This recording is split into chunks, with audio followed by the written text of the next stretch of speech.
Our forefathers fought for liberty, individual freedom, self-expression, and the right to self-determination. They created a government of the people, by the people, and for the people, establishing a nation of free individuals who ignited a bright beacon of hope. America's a land where any person, from any background, can succeed, so long as they endeavor forthright with determination in their heart.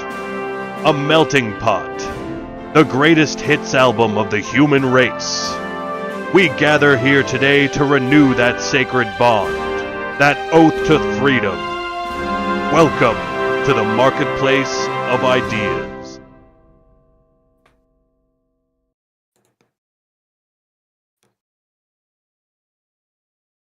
Good evening and welcome to the show where we pit policy wonks against political wanks, the marketplace of ideas. I'm your host, Kyle Smith, and joining me as always is a man who wanks a little more than he wonks, James Fast Hands Vagabond. Thank you, Kyle. Wonderful to be here once again with you, and of course with our friend Nonfon with us today. Happy to be here. Yeah, welcome back, brother. Thanks for coming back.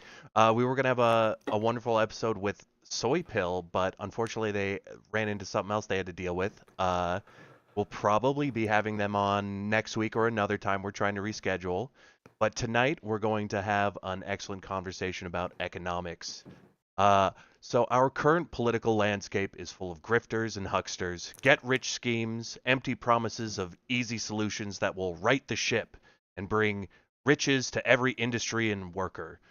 From tariffs to Bitcoin, rent control, and universal basic income, both sides of the political aisle are exploring economic policies outside of the old mainstream. But can they bring results? Tonight, the Marketplace of Ideas, we will explore populist economics, the struggles of the working class, and how we can ensure prosperity, as well as perhaps the abundance agenda, and if we have time, a little bit of exploring modern monetary theory. Should money printer go burr, or is MMT an empty theory? So, Nonfon, what is your get-rich scheme to steal money from the working class and leverage it for your own gains?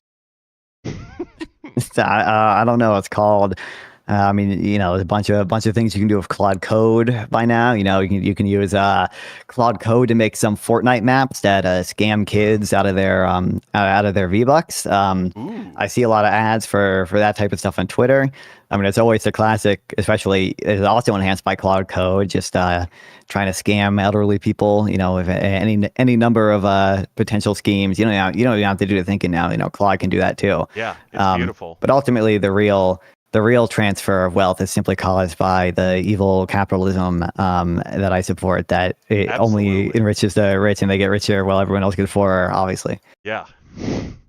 And what have you come up with any new ways to leverage the rich against the poor recently that you'd like to talk to us about? Have you figured out any new things that the left is completely wrong on that has come to the forefront for you? Well, I think the spirit declaring bankruptcy, that's a pretty recent thing where I think I've been skeptical of the sort of extreme antitrust of Lena Khan previously, but I think the Spirit Airlines example is just a good little lesson in the fact that like Elizabeth Warren came out and said like, oh, this I forget exactly what she said, but she was saying that like, oh, this is so bad because now the industry is going to be like more consolidated, and like, if the merger with Spirit had gone through, there's a decent chance that they would not have been not up to declare bankruptcy. It seems like we have decent evidence that like mergers kind of tend to bring the lower productivity firm up to the level of productivity of the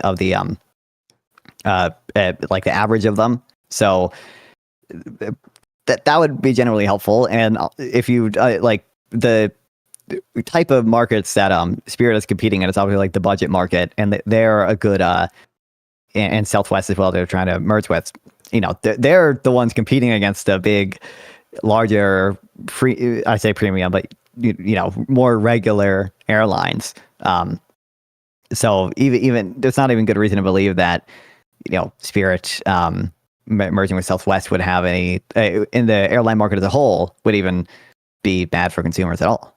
So is the recent oil prices and everything, is that something that just kicked off this Spirit thing, or is this a looming disaster anyways?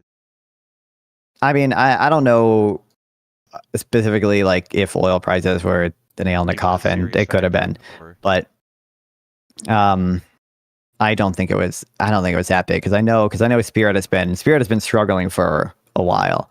They're probably always eventually doomed, and you would think that a bigger firm would probably be able to manage a spike in oil prices better than two smaller firms. But well, there can only be so many JetBlues, There can only be so many shitty airlines that people will still fly on for inexplicable reasons. So it's time we narrowed it down by one airline, I think. That's true. I was just talking about you guys know who More Perfect Union is? I'm a little James might be familiar, yeah. Yeah, they're the epitome of the sloppulism on the left. They made a video, which I haven't watched the whole thing yet, like 1 or 2 years ago, about airlines and why we should nationalize the airline industry.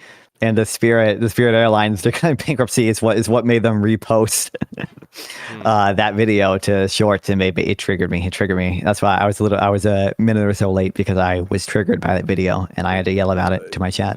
You know what? That might actually be good for our momentum because we were intending on triggering you just a little bit, if it'd be all right. Let's go. You see, last time you were so gracious to come on our show last minute, and I feel like we didn't give you what you were hoping to get, which is a properly contentious conversation. And so we're going to do our best to give that to you. And we're going to start with a game that we like to call Straw Man, Steel Man. Straw Man. Steel Man.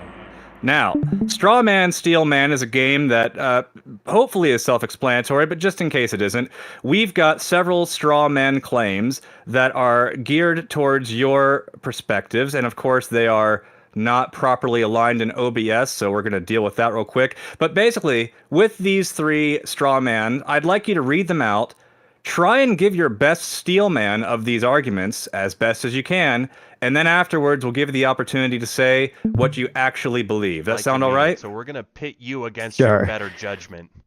We're going to make you steel man the other side. I'm looking forward to it. Yeah, get ready. All right, we're drawing an arrow. That's not what we want. What we want scientifically designed to trigger you. Okay, we've been workshopping these in the lab. Our best minds. Do you need to still be streaming the intro thing? Oh, no, I should close that. Good call. James just wants everybody to know where you're at. You're at the marketplace of ideas, where we deal in fake currencies and fake stock markets with real ideas and real people. More on that later. But for now, Straw Man, Steel Man. Nonfon, here's your first straw man. The AI revolution will lead to a glorious future because making decisions as a utilitarian is easy. All you need to do is calculate expected utility, no morals required. True. Just Wait, am I doing AI burn past the is-ought gap right through it? What could go wrong? So we've got a flimsy claim here attacking utilitarianism and maybe consequentialism as a whole. If you were trying to give your best effort to make the case for this argument, what would you say? And then afterwards, what do you actually believe? I mean, so I think that I would. There's some like Steelman I can do of the like calculating expected value is really hard, especially as you go like progressively into the future. And with regards to AI, if you believe that there ever could be digital minds, right? That utilitarians would grant some level of consideration to on account of them being minds. I mean, I think most people would to some degree at least. Then it comes out that like kind of all minds and expectation are digital, because probably the number of digital minds that would exist in the future are in the trillions and the quadrillions potentially. So even if you don't think that that's particularly likely, because their number is so high. If you think those AIs are going to live really good lives, then you should be doing a lot of things to make sure that world happens. If you think they are not going to live particularly good lives, maybe you should do a lot of things that that try to prevent that from happening. I guess I'm not sure I can do a Steelman of the no morals required. I just don't. That's just not. That's just It's not too what far. what you. Yeah. Nonfon has his That limits. just Okay. seems to not. That it seems to kind of be like, almost definitionally wrong because it's an ethical theory, it's a moral theory, and it prescribes. Obviously, there are differences between different types of utilitarianism, but like generally, one kind of ought do what has the highest expected value, and utilitarians will define that differently, and some of them will discount future populations or not include certain sentient beings in that or whatever. But that seems to be mistaken. I mean, Mistaken how you do that. The most consistent criticism that I hear about consequentialism and utilitarianism in particular is that knowing how to make the calculation is itself a faulty premise, considering that it's people making those calculations. I don't know that I personally buy into this, but I'm curious about your take on that criticism. Yeah, you just wait. Like expected value includes the uncertainty in it, and I think it's like, reasonable to have some debates about how uncertain we should be, but like, if I'm only 50% sure that like a really bad outcome will happen, like I just weigh that uncertainty against how bad the outcome is, right? So like maybe I'm only 50% sure that if I press this button, it's going to kill 1 million people, but given I'm only 50% sure, I discount the possibility of that happening by 50%. So like the expected value of that would be like 500,000 people dead, right? I'm multiplying the outcome by the probability of it happening, and I think you can incorporate the uncertainty into that. And I think other moral theories probably have like a similar issue. I wish I could recite the whole argument by memory or whatever, but there is an argument.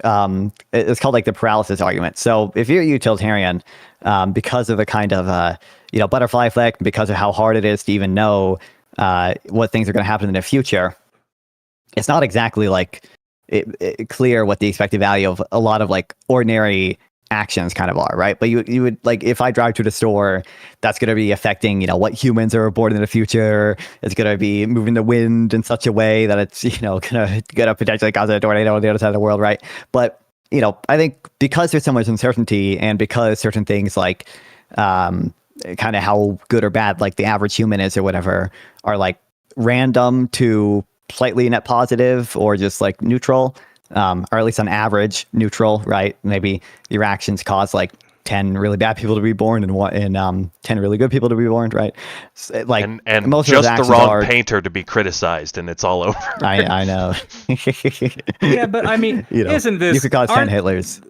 All these calculations, though, hold on, just real quick. Sure. To finish it out, yeah. I think for the utilitarian, there's like a relatively simple answer there. Where it's like, well, I think it's probably the best assumption that like most of these things are like neutral, essentially. If you care especially about like rights violations, right? Like causing in some manner the violation of someone's rights is like significantly worse than or like can't be made up for by protecting other people's rights, or can't be made up by a sufficient amount of welfare or whatever, then you have a problem there, which essentially they wouldn't use the expected value terms, obviously, but kind of the expected value of doing anything is like negative, hence the term the paralysis argument. Yeah. But I mean, isn't it so much easier, though, to teach people something like virtue ethics? The average person who can't be bothered to put the grocery cart away at the store, if they have to make a utility calculation about whether or not they should put away their grocery cart, and they come to stupid conclusions about how they're creating jobs or some shit, isn't it just better to teach them that putting their grocery cart away is just the right decent thing to do? Yeah. Yeah. Just don't be a dick. So I think, for one, essentially the criticism there in like more proper terms or whatever, in the terms I've heard it, I say more proper, like I'm smarter. Okay, You're calling me improper? I'm calling you totally Call improper. him, You would never My God. never make it on Substack. No. Damn it. But I think it's that utilitarianism is like to some degree self-effacing, right? That in order for utilitarianism to work, you kind of have to teach people non-utilitarian methods. And for one, I think that's sort of not an intrinsic part of utilitarianism. It's a part of how it interacts with our current world. Like it's fact dependent, right? So I think like I don't know if you guys have heard of the utility monster, but the utility monster is going to be like something kind of intrinsic to utilitarianism. You're not really going to get around the utility monster without changing something kind of fundamental about utilitarianism, or at least some forms of it. You can be an average utilitarian, I guess, and avoid the utility monster. But you can change facts about the world and have utilitarianism be not self-effacing. So you could obviously imagine a logically possible world in which everyone was smart enough to be a utilitarian and not come to any bad outcomes because of it. But like, to the degree that the facts are, people just kind of aren't smart enough to do that quote unquote utility consideration. I just think heuristics are good. Like rules, laws are good for that reason. They create good outcomes on net. Like there's a reason we have heuristics, not just in ethics, but in a lot of things. It's because it's hard to get people to understand everything. Are you saying there's a utilitarian case to be made for deontology? Yeah. Well, I would say there's a utilitarian case for not even necessarily teaching like people to be deontologists or whatever, but for using heuristics essentially, and that's gonna some of the useful heuristics are obviously going to align with values that certain deontologists have. Yeah. Makes sense. It'll sound the same. Pragmatically, it'll look the same, but yeah. Wow, this conversation is entirely too intelligent, so let's get back to triggering him with round 2. Indeed, I would like something even more contentious than the last one. It seems like we found middle ground all too quickly. So here is straw man other number 2. than not quite being able to steel man the last one entirely just because it was 2, but we did flesh out the one good of the faith claims there. was Couldn't quite Well, swallow the no morals required bit of it. Couldn't quite swallow it. Understandably so. I think that's kind of like definitionally wrong. Yeah. I do want to. I just want to read the pretty short formal argument here. The paralysis thing. 1, almost all of our ordinary actions have unfathomably many long-term effects. 2, a substantial share of these effects involve serious harm to innocent people. 3, deontologists believe that we have powerful moral reasons against seriously harming innocent people, which can be outweighed, if at all, by only by achieving comparatively enormous benefits. 4, committing oneself to altruistic long-termism offers a way, maybe the only way, for one's actions to have the enormously beneficial effects required to outweigh the many harms one inevitably causes by doing anything at all. 5, so deontologists are left with a choice between paralysis, i.e. do as little as possible to avoid causing impermissible harms, and long-termist altruism, i.e. working to realize benefits large enough to outweigh the harms one causes. Mm-hmm. That's more formal. Well, perhaps if I'd been more proper, I would have said that. But I appreciate you filling in for the propriety of the show. Yeah, I'm gonna need to digest that whole system another time. I haven't come into contact with this one before, so I will need time to digest that. Well, for now at the very least, Nonfon, if you could, straw man number 2. Democrats have to stop trying to be Republican light and help the 99% instead of trying to balance the wants of her wealthy donors with the people who actually vote.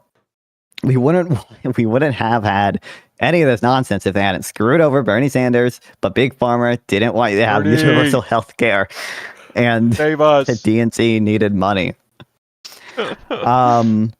So I guess there is a sense in which I think Democrats are bad at listening to their voters sometimes. Now it seems like the voter base on some things is kind of genuinely split, but like on I don't want to get into that. I want to continue steel manning it, but but like you get a chance to let it out in a second, but stick to the steel man for a moment. Stay strong, Nonfon. Stay strong. I am probably like, I don't know, it's the case that corporate Democrats, establishment Democrats are genuinely worried about the potential harms that the Bernie administration or super progressive administration might do, and they do make a concerted effort to prevent that movement from rising. And I do think there is a failure on many of them to listen to the will of the voters with regards to like how much to fight Trump or whatever, right? Like I think a lot more Democrats are probably I don't know for sure, but my understanding is that a lot of Democrats were like in favor of extending the shutdown longer than they did and things of that nature. So that there's a failing there, and there's a definitely some concerted effort by some people to prevent the progressive wing from like being a big part of the party. All right, now you can let it out. What do you tear it apart? I mean, I don't think it's like obviously not the case that they are like Republican light, right? Like I think there are so many. Your standards, I think, have to be pretty crazy high for you to think that. And I mean, most of the people saying this probably don't do this anyway. But at that point, maybe you're just like you're not a voter. You just fuck off, honestly. Like clearly, I don't even support everything the Democrats do, right? I had some criticisms earlier about like the Spirit Airline stuff, right? But like, you know, clearly the ACA was like clearly substantial and probably the most Obama could have ever gotten, like given the situation he had. Obviously, you know, Biden, another thing I'm somewhat critical of, his appointments to the NLRB, his like general union protection that he had, arguably too much, both in the context of like economically and in the like political context, because all the unions kind of fucked him over anyways. There's not particularly good evidence that money in politics, quote unquote, even has like substantial effects. And when it does, it's not clear that the effects are bad. So there's one like I should read more into this one day, but there's one like meta-analysis of like 93 different studies looking at the impact of corporate lobbying. They essentially find, because of all the uncertainty surrounding it, it's just like not worth it for a lot of corporations to do. And when they do it, it just like does not have substantially large effects on what policy actually gets passed. And there's another one looking at the state level after Citizens United, and I found like political turnover increased between states. So like the parties switched more often, but didn't really benefit one party more than the other. And in fact, Democrats got like a very slight boost, but not a big one or anything. And then there were like pro-growth reforms that benefited both labor and capital. So it's not clear that the DNC evil corporate money comes at the like expense of workers. It can be good for capital and might be good for their donors, but it also comes at the expense, or it can also benefit labor, at least on the whole. I've come into contact with, I think one of the first two things that you brought up there, the study that tracks spending versus like how did it affect legislature and outcomes and things.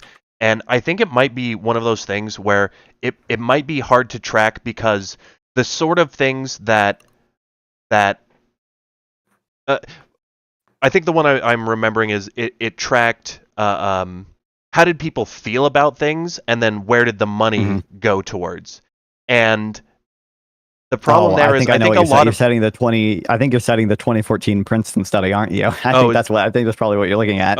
I couldn't tell you specifically. Do you have criticisms of it before I use it as evidence? Yeah, it's a pretty horrible paper. Okay. Like it's R² for the main regression, which is like how much of the I don't know if you know, but for the audience, if they don't, because I know you know, right? For the of course. Like how much of like the variance is explained by your dependent variable. So if you're measuring how correlated, I'm trying to think of two things that be correlated that are also like causal or whatever.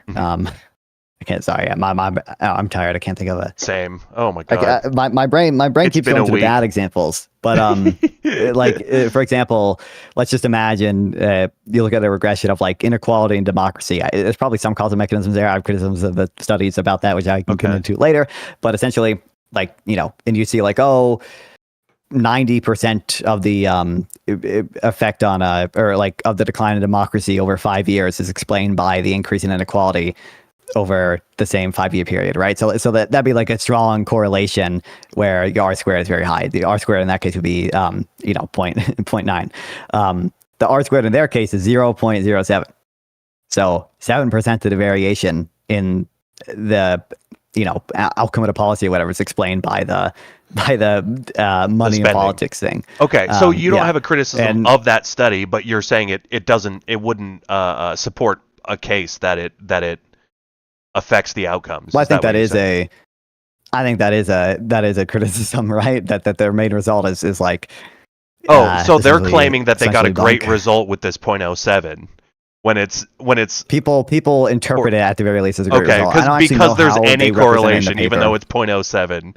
Yeah, no, okay. Yeah. I would agree with you that the number there says obviously there's not a huge correlation. Maybe it has some effect, maybe it doesn't. It's so small that it could just be fluke and whatever. My criticism would be the things that people have strong opinions on aren't the things that business is necessarily going to be moving. And so I think it might be something that would be hard to capture in the data to say, well, maybe these people don't have strong the general public doesn't have strong opinions on very niche tax issues and business regulations and these things, and those are the things that are getting pulled in levers in big bills behind the scenes, that and maybe there's some room there for money to be pulling those levers and making those decisions, the ones that common people just aren't thinking on. It's not on their radar, and so when it gets passed in a big omnibus bill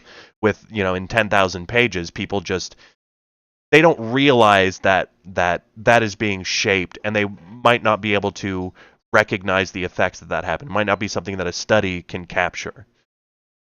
What do you think? I mean, I think there's the identification of the study there would be, I don't know exactly how you would do it. There's kind of a lot of, one of the issues with slopulism, okay, they just rely too much on like anecdotes and bullshit instead of like Sure. well-identified studies. But I think there's like a genuine kind of public choice, I would say, like issue there, where essentially I think one of the things you see happen more commonly is that there's a sort of concentrated group. For example, in the US, like sugar producers, a very kind of concentrated group. There's not that many sugar producers in the US, and they have the ability to organize, and they do in fact organize to essentially protect US sugar, our price. There's a implicit price floor that we have for sugar, and we don't let imports essentially undercut us. And that has a lot of benefits for the U.S. producers who make sugar, but it has it obviously harms consumers quite a bit. The issue there is that consumers are a very diffuse group, right? They're a very spread out group. They don't even know that this is really happening, and it's actually because each individual consumer doesn't they don't know what's happening, and it only costs them like a few extra bucks a year to pay the extra price for sugar. And so organizing in like, some way wouldn't it doesn't occur to them. It's not worth the energy. It's like actually not worth their time to learn about it and organize on it, because like the opportunity cost of doing that is higher than them just paying the extra price for sugar, right? So there's a genuine issue there. We're saving that $3 a year on sugar. I mean, maybe you can do a Twitter campaign. You guys seen the we'll use AI on people protesting the Onion Futures Act? No. This is hilarious. There's essentially, I don't know the full story, but like in the 1950s, some dude essentially monopolized like all the onion futures, which is like, if we don't know, or for Chad who doesn't know, essentially like agreements to buy onions in the future at a given price. And most crops have futures markets, right? Probably essentially all of them do. But we passed a law after this dude like monopolized it all, like banning onion futures. It's just been on the book ever since, and like it's just a pointless policy that just like survived. It doesn't necessarily increase the price of onions, but it makes the price of onions more volatile, and it makes onion farming harder for farmers, right? Because there's no and that one's just state, right? Just onions, onions. And is that U.S. nationally? Onions, Fuck onions, I guess, man. Good luck. But there's been some like econ students protesting at UC Chicago to get rid of the onion futures. Adorable. But that's it. I don't actually know if any like concentrated interest benefits from the Onion Futures Act, but I mean, that's a case of at least people not being able to organize in that. It just affects them so little that it's like not worth their time. One of those just arbitrary laws that's just survived for no good reason. Yeah. Well, wanted to address a question from chat from Localist Party. Are you going to be asking any good questions to Nonfon? We weren't planning on it, but we'll see if it comes up. Hopefully we'll think of something. With that said, that last straw man, I will say, straight from Facebook. Who knows if they were a real person, but we did in fact get that from someone claiming to be a real person on a real website. Nonfon, we've got one more straw man for you if you're ready for it. Yeah, let's go. Prepare yourself. Sovereign wealth funds are just nativist commie bullshit. So, I guess it is true that sovereign wealth funds are social ownership. Like they are obviously the government, which is typically controlled by the public to some extent. You know, they are taking ownership of certain assets, right? And it is publicly managed to some degree. Now, obviously, there are different countries, different institutions. Usually there's some independence to it and such, right? But it is literally the public owning more wealth, right? And owning equity shares, presumably, in companies. And probably that system works better in a country with high social trust. And you tend to see social trust correlate, at least to some degree, with how ethnically homogenous a country is. So that's the only reason, that's the only reason they can have socialism, clearly. Oh God, he got real specific with this demographic right here. This he imagined a whole character, man. He's probably got a haircut in mind and everything. Like this is he can picture this guy's family lineage of the guy saying this. I'm gonna say full points for that, Steel Man. Maybe a little too good, a little too scary. All right, so what do you actually think, neighbor? I mean, I think there's like a way in which you could do a sovereign wealth fund, which might be net good. I'm like generally skeptical of them.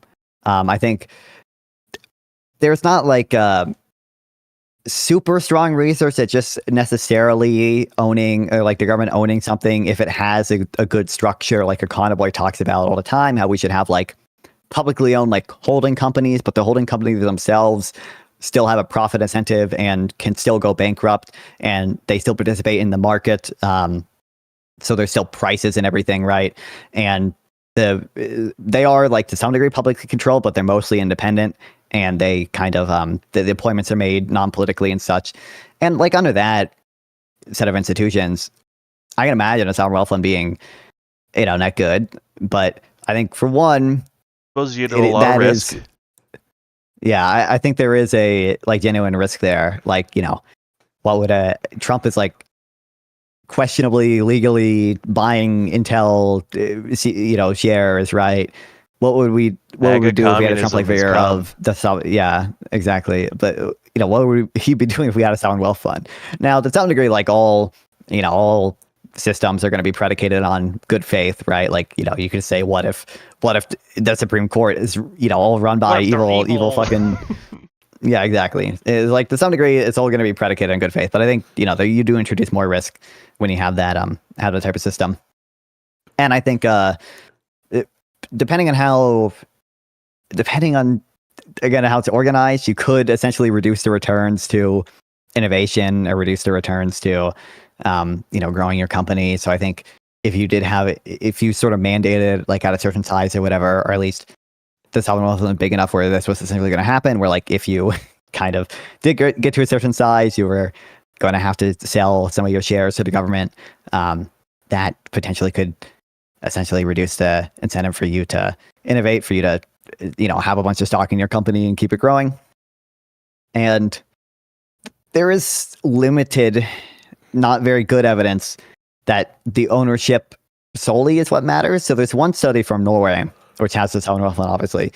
They just look at like the productivity of firms based on market ownership, and they find that like rather than sort of the institution institutional dynamic. That sounds like I'm trying to sound smart, but rather than like how the institutions are structured and like whether it's directly government owned or like concessioned out or whatever, rather than that being the most important thing, it's just like whether or not it's government owned. Now it's literally just a regression. They're literally just looking at the two variables and seeing how much they correlate. That's not necessarily causal. I think it's like some evidence of it being causal, but you could imagine like probably the government is just more likely to own firms that are less productive because maybe they were more likely to go bankrupt in the past and they were like bailed out by the government, or, you know, maybe they are areas where like there's potential like market failures and that makes it hard for a company to succeed, and therefore the government has to like subsidize it, right? You can imagine those types of things are affecting that correlation as well. All right, great round. Yeah, you had something. If it pleases the marketplace, we actually have an unexpected bonus straw man from the chat. If you'd like to take it on, Nonfon, and we will, by the way, have an opportunity for callers later. So if the person in chat would like to confront you directly later, they'll have the opportunity to do so. But they just put in chat, Nonfon does not believe in the ability for people in towns to sustain themselves independently. He believes in total dependence, centralized control, and wage slavery. There's a lot of lore between me and Localist that you impossible to explain, and you should know. So you can imagine, you know, by the name Localist, he is very much focused on doing things locally, and he doesn't even think that the United States. Yeah, believe it or not, he doesn't even think the United States should exist. He would prefer us to end our political project and be a bunch of like states, independent city-states or something. Basically, yeah. Wow. Why stop there? Why not just go to individual family units? Yeah, forget that. Just one man, one state.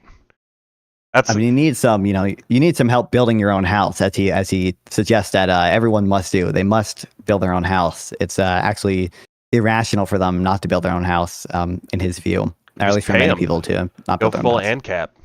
Pay them. Yeah, but trade.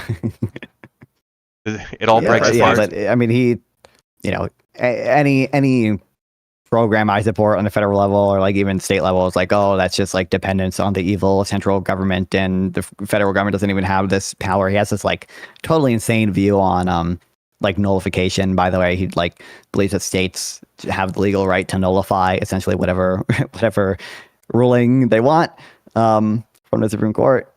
So he's a little kooky. You know what? I'd love to hear from him. If you want to call in later, we will have that open at a later time in the show. But for now, since we've concluded this a fantastic game of Straw Man, Steel Man, and great job to our guest Nonfon for steel manning those with more or less effective, believable in some cases. And I maybe my feelings are a little bit hurt, but hey, we're aiming for a contentious conversation, so that's what you wanted, and that's what you've gotten, hopefully, and perhaps maybe more so as we move on to the next segment. James, am I throwing you under the bus for your communism this episode? I forgot. You couldn't do it any episode at this point. It makes for good content. So, beautiful. What did you have in mind? What did you have in mind specifically? Well, I knew that we were discussing economic theory and philosophy to some degree, and I know that you are a dirty communist who wants to send us all to the wall, and Nonfon is not. I was wondering if that was going to play into the conversation, or if you had something a bit more nuanced in mind. Well, it seems like your proposal is just get at him. I mean, it made for a fun episode last week. I certainly enjoyed myself. True. But yeah, I have been. You know what? Maybe you can help me, Nonfon. I have been flirting with the concept of communism for decades now. It hasn't been something I've been able to banish completely from my head. So have you done much theory on Marxism? Yeah, I wouldn't say like Marx specifically. I've done a ton of reading on. I think I told you in DMs earlier. Like I read the Communist Manifesto, and I read a book of his, Wage, Labor, and Capital.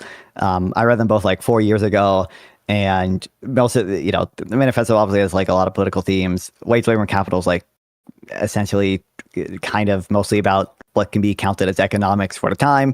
There's like kind of a political theory attached to it. Obviously, like, he speaks in terms of exploitation and such, and I think that's all like essentially a political theory. He's not really using an economic framework to define. Well, it kind of is, but being paid less than your socially necessary labor time. Yeah, whatever, it's very broad strokes. The more and more I've looked at it, the more I think of him as kind of like an economic Freud, where it's like, he was so early in creating the methods before we really had like a substantial understanding of the landscape of the subject, that like they can be forgiven and still considered like very capable and very meaningful, and having meaningful theories that should be considered, and haven't been, as well as we've plumbed Freud pretty good up into the modern age.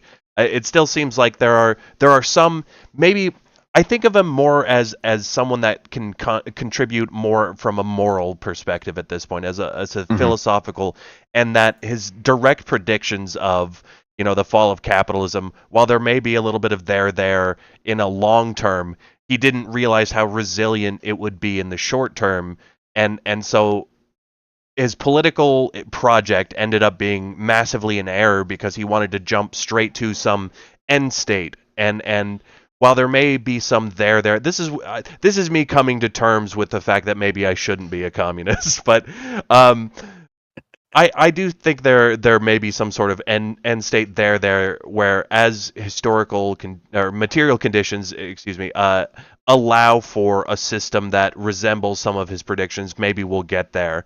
But yeah, I'm not sure where to go from there. Yeah.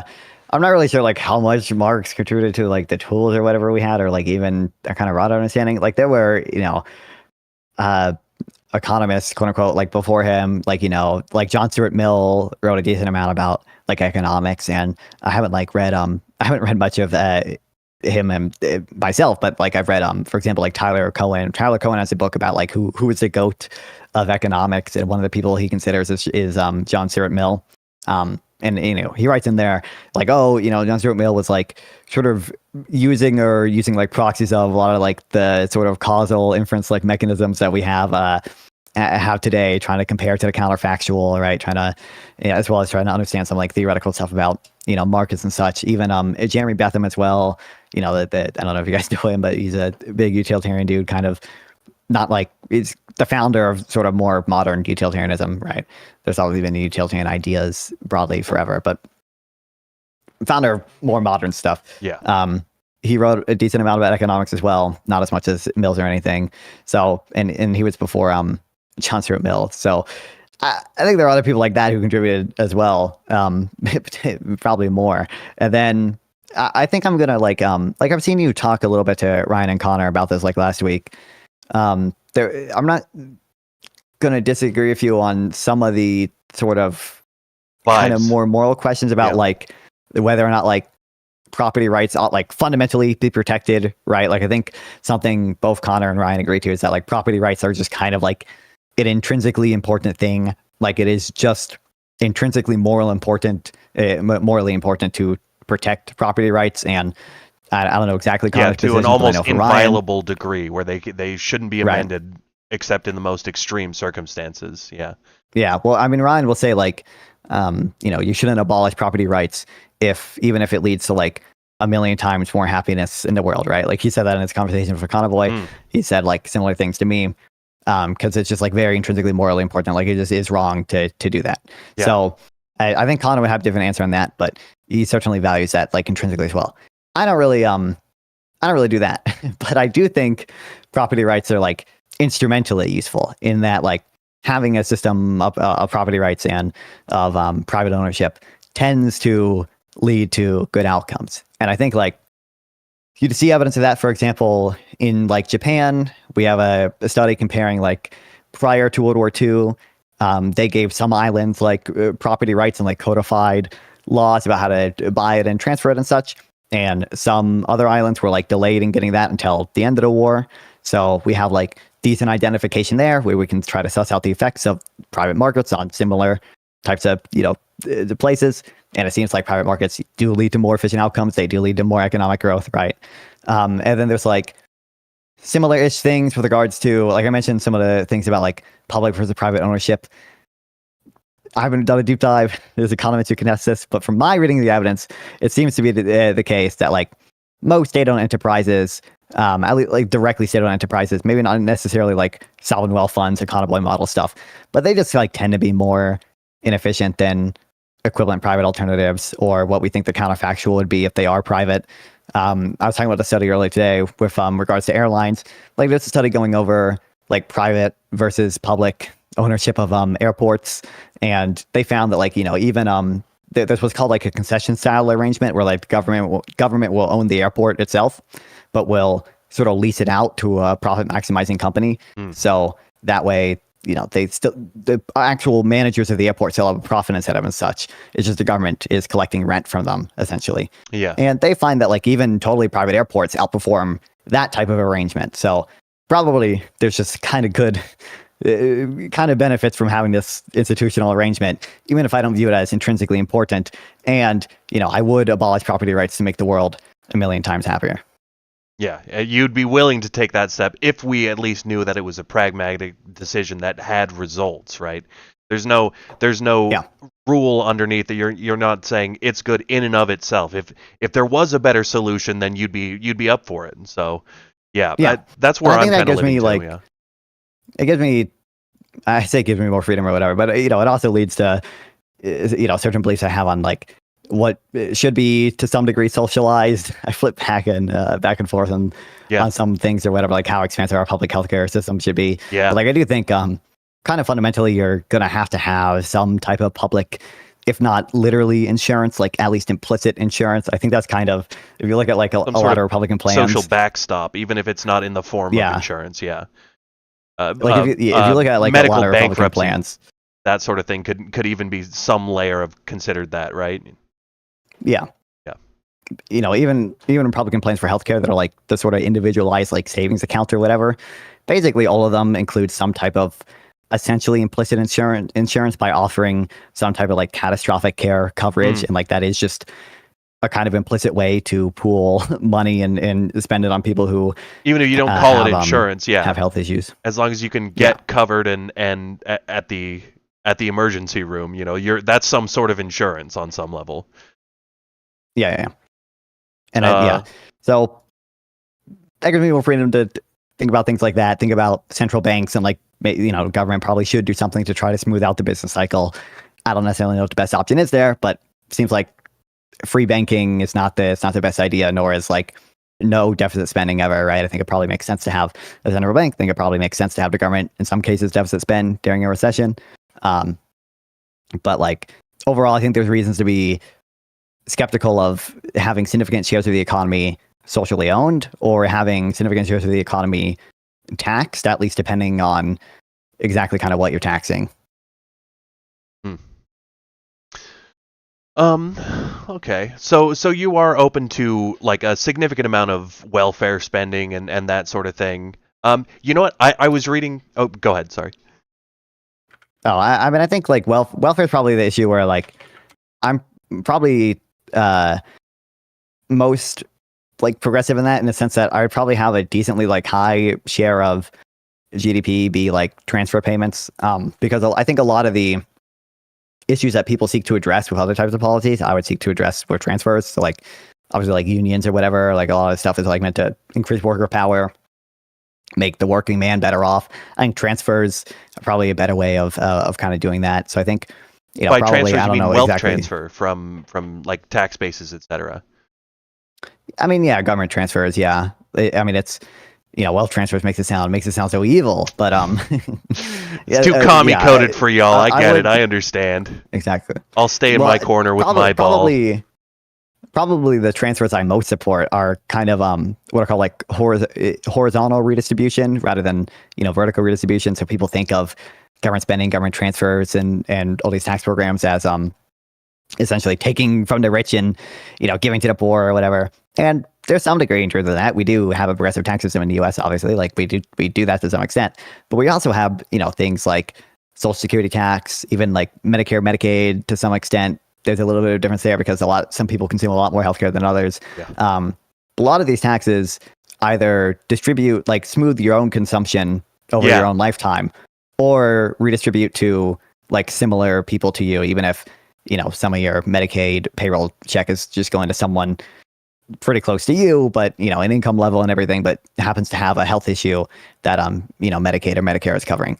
A lot of the redistribution we do is that type of horizontal redistribution. I think that's probably a stronger case for that than like more strictly speaking redistribution for like the sake of just having a more equal society. What would you want for like a minimum healthcare guarantee or welfare spending like that? Where are you at nowadays? What seems reasonable, but perhaps we can push forward with it to help people? On healthcare, so in some sense, I probably support a public option because I think it's rather silly that in the US we have a lot of different agencies kind of doing similar things in different ways. So like the VA gives veterans healthcare, and they do it through like actually owning the hospitals. Like there's like some like 500,000 VA employees or whatever, because all the nurses like work for the VA technically, right? And I think it's just silly to have like a whole program that is only dedicated to, I mean, I don't think it's exclusively veterans, but mostly like veterans, obviously. Yeah. And then and have that be like directly run by the government. But then we have like Medicaid, which really only does like poor people, and that's done publicly, but it's just insurance. They don't actually like own the hospital or anything. Yeah. But then also sometimes we contract back out through the market because of that, and in a way that keeps that efficiency. Well, I'm saying, yeah. I think I think there is. So like one of the things there is evidence, for example, that like Medicare Advantage, which is like the contracted out like private insurance that we like subsidize with Medicare, like that there is actually evidence that kind of performs better for patients than like strictly public health care, normal Medicaid, Medicare. So I think there is evidence for that, private insurance being more competitive there. But I'm just saying, like, it's kind of stupid that we have a bunch of different systems for like a bunch of different types of people, and none of them are like particularly efficient. And it'd probably be better just to lump it all into like one public option, right? Like, I think the same argument people make about the administrative cost of private health insurance, right? Oh, we have so much administrative costs because there were so many different private insurers doing all this admin work. It'd be less admin work if we just had one insurer, right? Or one large government insurer and maybe a few private ones for the very rich people.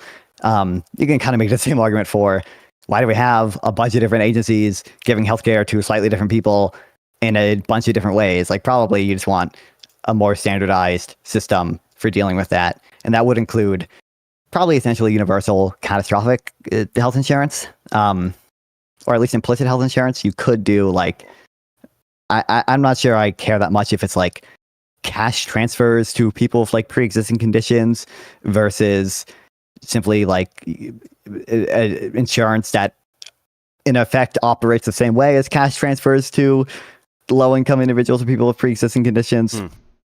But so universal catastrophic care essentially, at least implicitly, and then some type of progressive phase out. That's a weird way of phrasing it. Some type of like phase out as you get higher in income, you get less government benefits and have to start relying more on private health insurance. All right. Let's see what else we have on the agenda here. You know what? I'm going to give you. I sent you a permanent link so that you can give it to your chat if anybody wants to call in. We're going to open up to call in soon. If you call in and Nonfon likes your call, he can award you up to 1,000 Griff coin to spend on the server in our games, etc. And a little bit later, we're going to be playing some more games, Podcaster, Prisoner, President, and we've also gotten together a game. Why don't you play the new game sound for us, Kyle? Well, we can't play the game sound until we play the game. The game is called Make James and Kyle Say the Thing. It's very much as it's called. You and an opponent, a caller in this case, will be attempting to use one-word prompts to make James or myself, depending on who you get paired with, say a particular word. It's much like the game show Password, if you remember that game. So yes, a much better title. I think so, indeed. So yes, we'll be having call-ins shortly, and yes, we could award you in Griff coin. However, We have an exciting new announcement here in the Marketplace of Ideas. Oh, yeah. We do have a fake stock market on the Marketplace of Ideas where you can invest in different ideologies. And for the first time ever, Nonfon, I don't know if we told you about this, so hopefully you're okay with it. We have unveiled our first creator stock. You can invest in Nonfon or NONF. Let's go. In our fake stock market.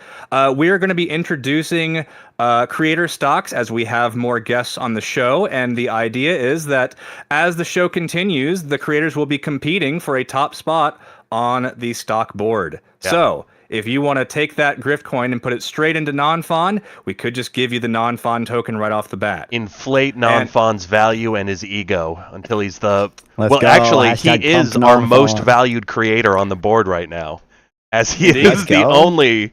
only creator stock available. You have let's you have go. a market Hell yeah. monopoly today, Nonfon. Yeah, And let's go. I'll- check I'll it also- out. There's a shrimp there for your creator stock NONF, Flyer? and you can buy some some wonderful shrimps. Beautiful. Let's go. Uh, yeah. James, you had a few more economic bones to pick with Nonfon, or are we moving on to the games post haste? I thought it just occurred to me to get people ready to call in at some point, so that's why I was Absolutely. taking this little offshoot here to talk about the marketplace functions and everything. No, beautifully timed, beautifully timed. That being said, I need to blow my nose and get something to drink. So could I ask you to hold the fort for a moment? You bet.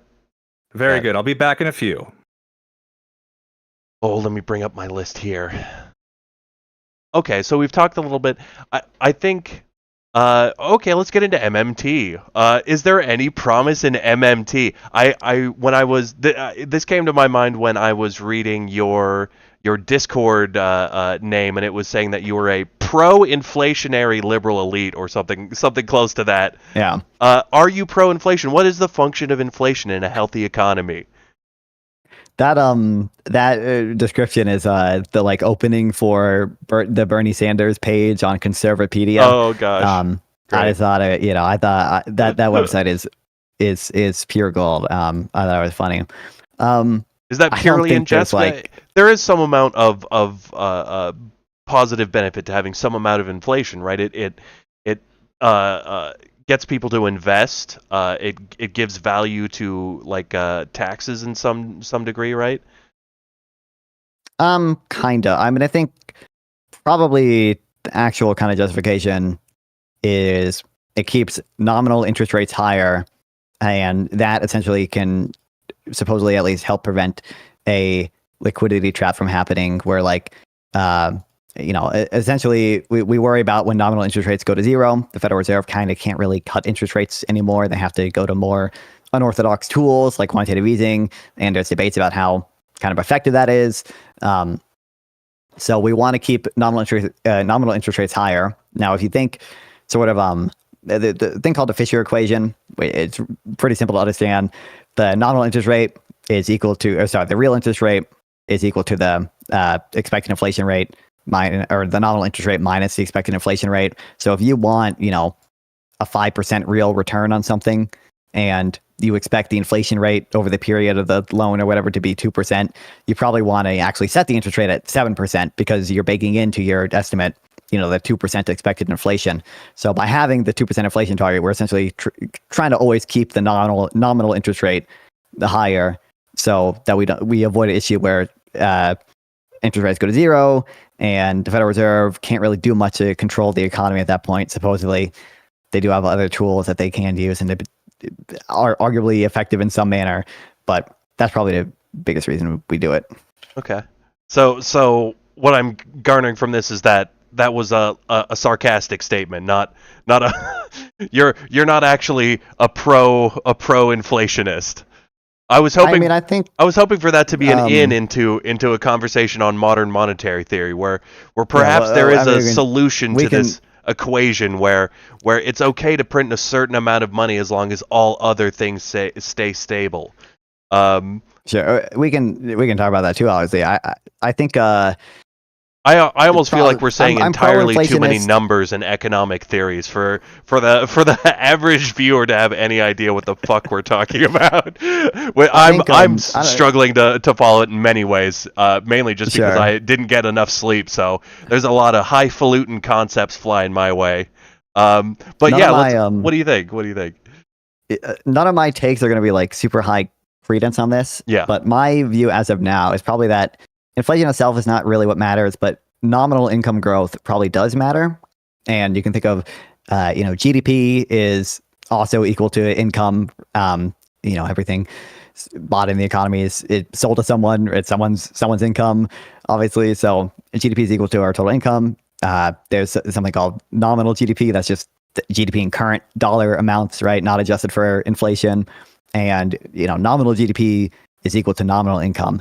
So nominal income growth probably matters because that how easy it is to pay your debt is affected by nominal income growth. And if you expect your nominal income to grow by 5% because you probably expect a 3% return and you expect 2% inflation, if suddenly we see nominal income fall, if nominal income even just it goes to zero, you're 5% below your ability to repay that loan, right? So your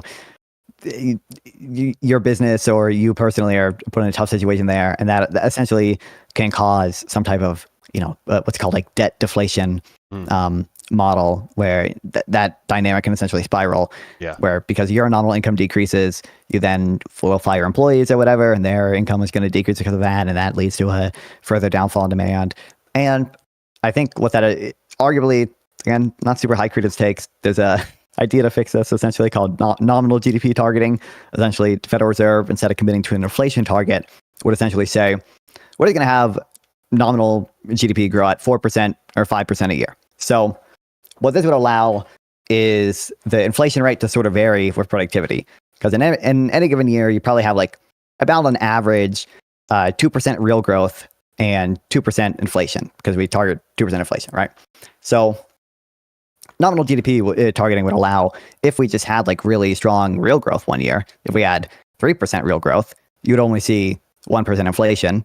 But if another year you had 0% real growth, you might see 4% inflation because you're keeping nominal income stable. I think it's probably better to have the inflation rate there vary with the productivity at the time than it is to just set it at 2%. But, because that would still allow for us to kind of get the stimulus when we need it, but to not have the potential downside of just causing inflation for not necessarily a good reason.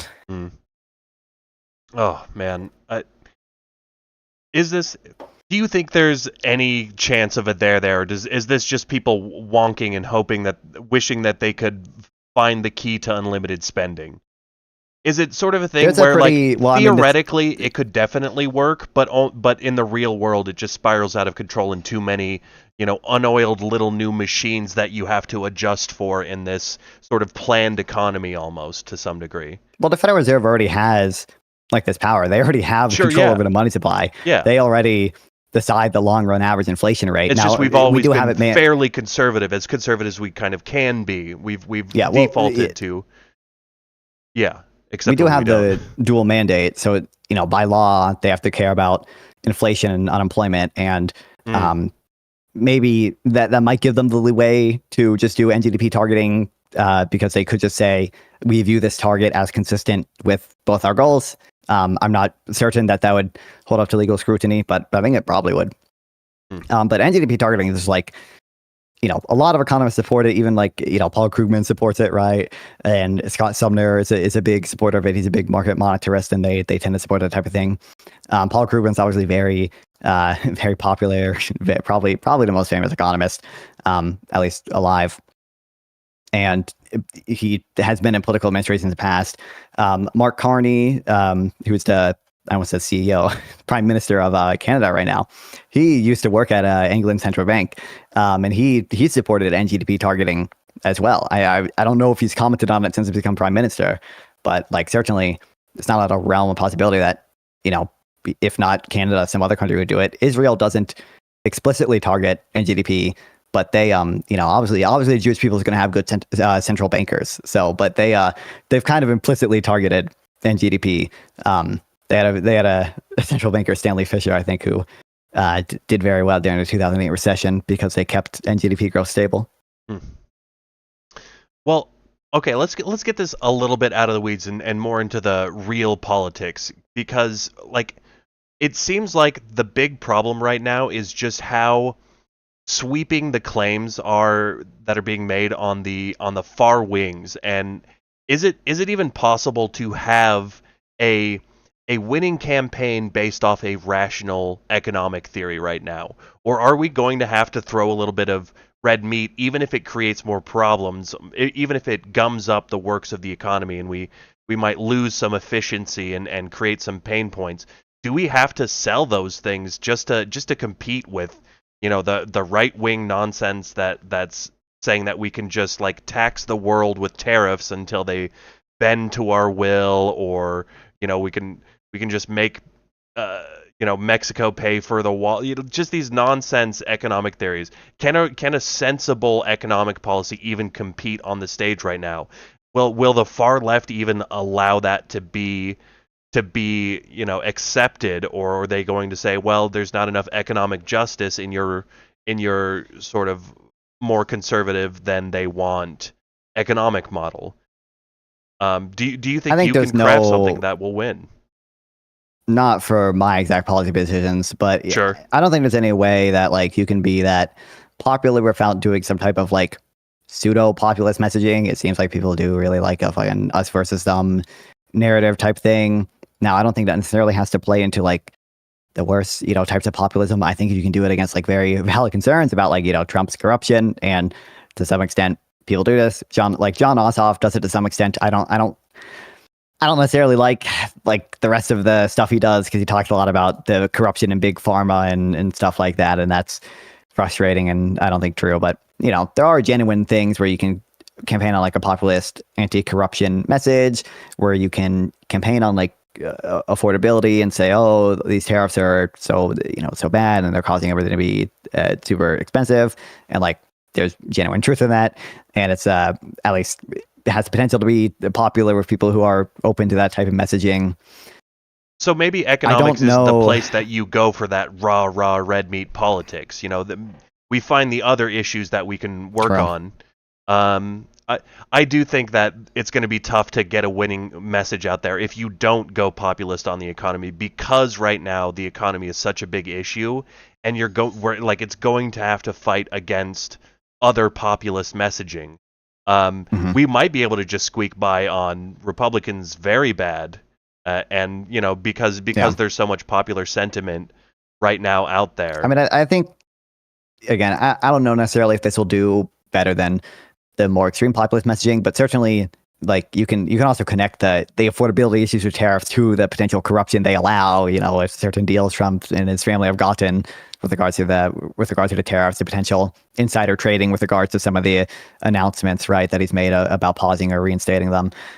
So there's a connection you can make there as well that's probably appealing. And then even things that are somewhat wonky, like tax policy stuff, I doubt this would ever do as well as the more extreme populist stuff. But like, for example, you know, a VAT is a like consumption tax that people probably, if you explained it to them bluntly, okay, well, it probably would not like. Yeah. But like, you know, one of the good things about VAT is that it has a very high compliance rate, because essentially companies have to kind of upfront pay the VAT when they buy inputs, but they get a rebate if they, you know, fill out the paperwork.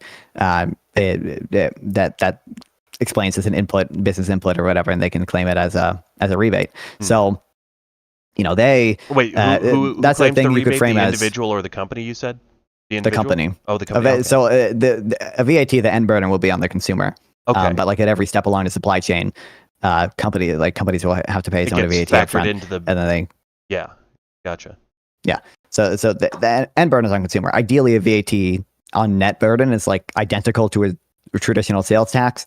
In reality, sales tax it does a worse job at like avoiding taxing business to business transactions. That's another benefit to VAT, is it wouldn't really do that.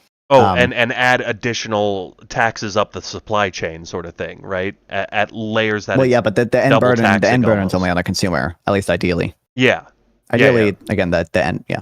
So that's something you could frame as like, oh, we're avoiding, tax avoidance. Corporations shouldn't be able to avoid tax like this. And having it be destination based too, essentially taxing based on where the good is consumed rather than like, origin based like we have with most of our taxes, where Apple can have some of their company like headquartered in Ireland and avoid taxes because technically they're an Irish company, and they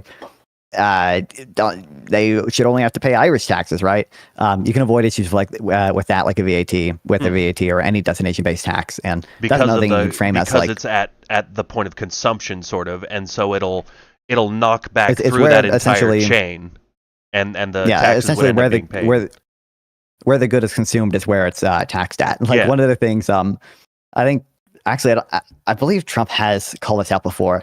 Like VATs, they don't tax exports. If a company exports something with a VAT, they get a rebate for exporting. That's part of the destination based part. So imports are taxed the same as any other good there, right? So if I import something in a country with a VAT, I have to pay a VAT on that import. Just the same as I would have to pay a VAT on a domestic good consumed, right? Because it's taxed based on where it's consumed. If a company exports something, they do what's called zero rating, where they get a rebate for the VAT for selling it to, a foreign country, so they don't end up paying any tax. On that. All right. So to help me decide whether or not I'm for or against VAT, is Trump for or against VAT? I mean, he should. If you explain it to him, he might be for it. Because if you really explain it to him, he probably wouldn't be for it. But if you explain it to him in dumb terms, he might be for it. Because technically, when you think about it, VAT is just like 10% tariff on everyone, right? You're tariffing the entire world at 10%. Any good that comes in here, you're taxing at 10%. Well, and it also does a good job in reality.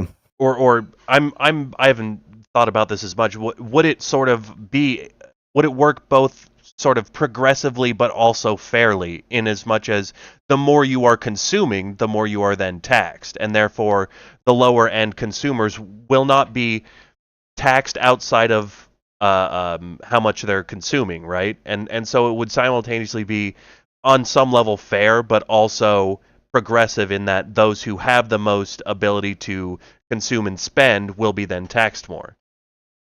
Not necessarily, because VAT again, net burdens is equivalent to the sales tax. So just the same way, sales tax is like regressive because poor people consume they consume a higher percentage of their income, right, than rich people do, because rich people save a lot more money. They don't spend 100% of their income just trying to make by. And then two, essentially, the flat amount that you add is going to be a higher percentage at a poor person's income than it is of the rich person's income. So both of those things would make it regressive. So like VAT would be. Are you okay with that? Are you okay with a quote unquote regressive tax policy?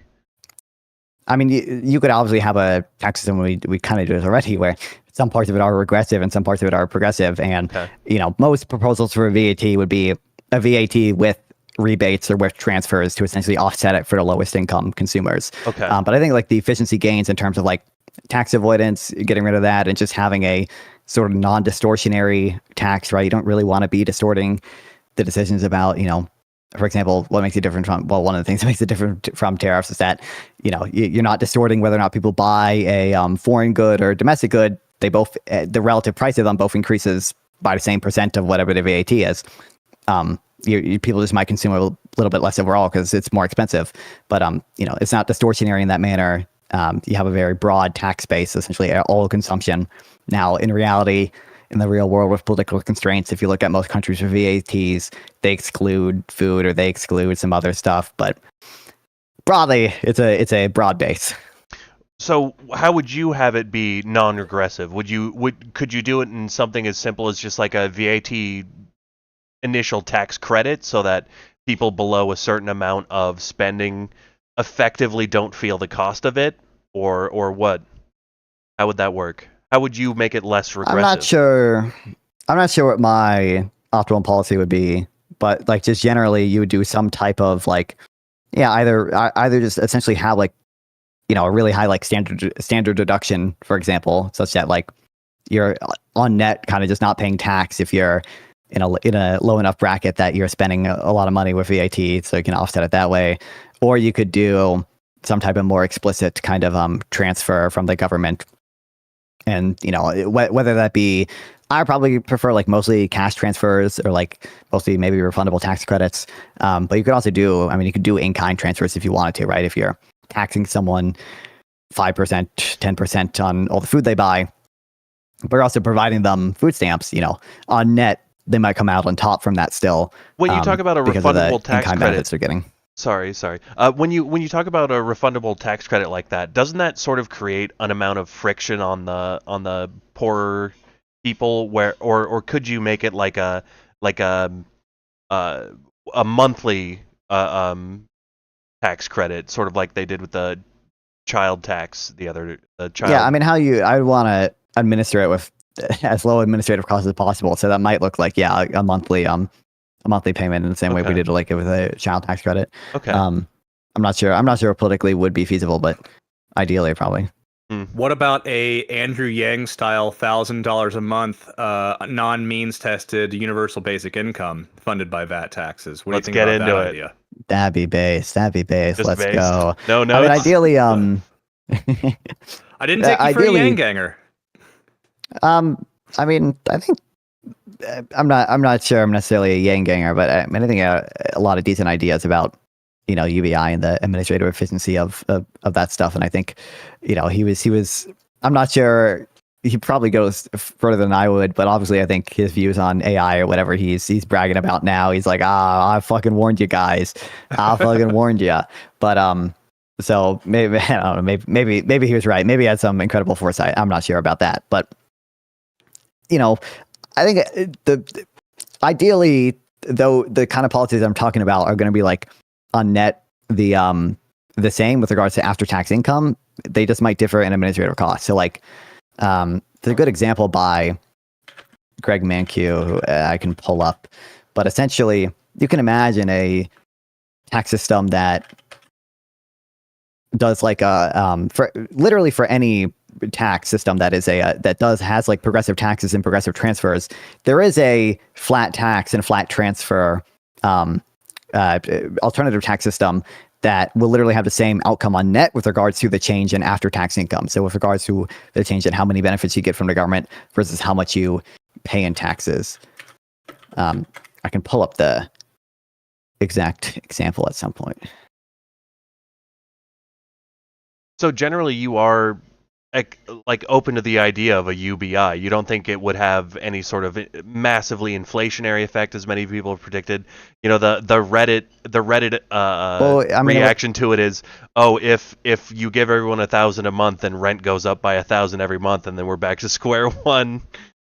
Again, the UBI is kind of as expensive or as cheap as you want, right? So you could make a UBI have essentially the same effects as a $10 transfer to like the bottom 1% of the population. Yeah. You just give every fucking homeless person $10, right? Because you could just tax the UBI back, right? And there's going to be like administrative cost of that. That's not going to be politically feasible at all. But any type of UBI you can design in such a way to be identical to just giving a very low benefit to someone. So here's the example. We have option 1, a means-tested transfer of $1,000 a month to those with zero income, phased out by 20 cents for each dollar of income recipients earn, and financed by progressive income tax of 20% on all income above $60,000. We have option 2, a universal basic income benefit of $1,000 and a month is $1,000 a month to everyone, financed by 20% flat tax on income. But if you look at the change in after-tax income, both of those end up the exact same. Everyone is going to face the same marginal effective tax rate of 20%, and they're going to have the exact same after-tax income at the end of it. Yeah, but you could show this to dozens of people, and they'd all choose A or B, not realizing they're effectively equal at the end of the day. Yeah, and we could probably get them to do a whole Twitter online red button blue button argument, and I don't know if you've ran into that one. I have. And just spark up a whole war, not realizing that the end of the day, they work out. It's the same process written, explained differently. Yeah, I mean, Yeah, I mean, Greg Mankiw uses it as a he uses it as an example of like why you should think like think like an economist, and he gives the example of he teaches at Harvard, at least did, and he gives the example in the debate that he had about wealth taxes that like even most of his econ students preferred option A to B because it was more progressive when if you look at the change in after tax income, it's actually the same. Which like to be fair, most of them probably did not do the math in their head at the time or anything, but yeah, it's just how you phrase it.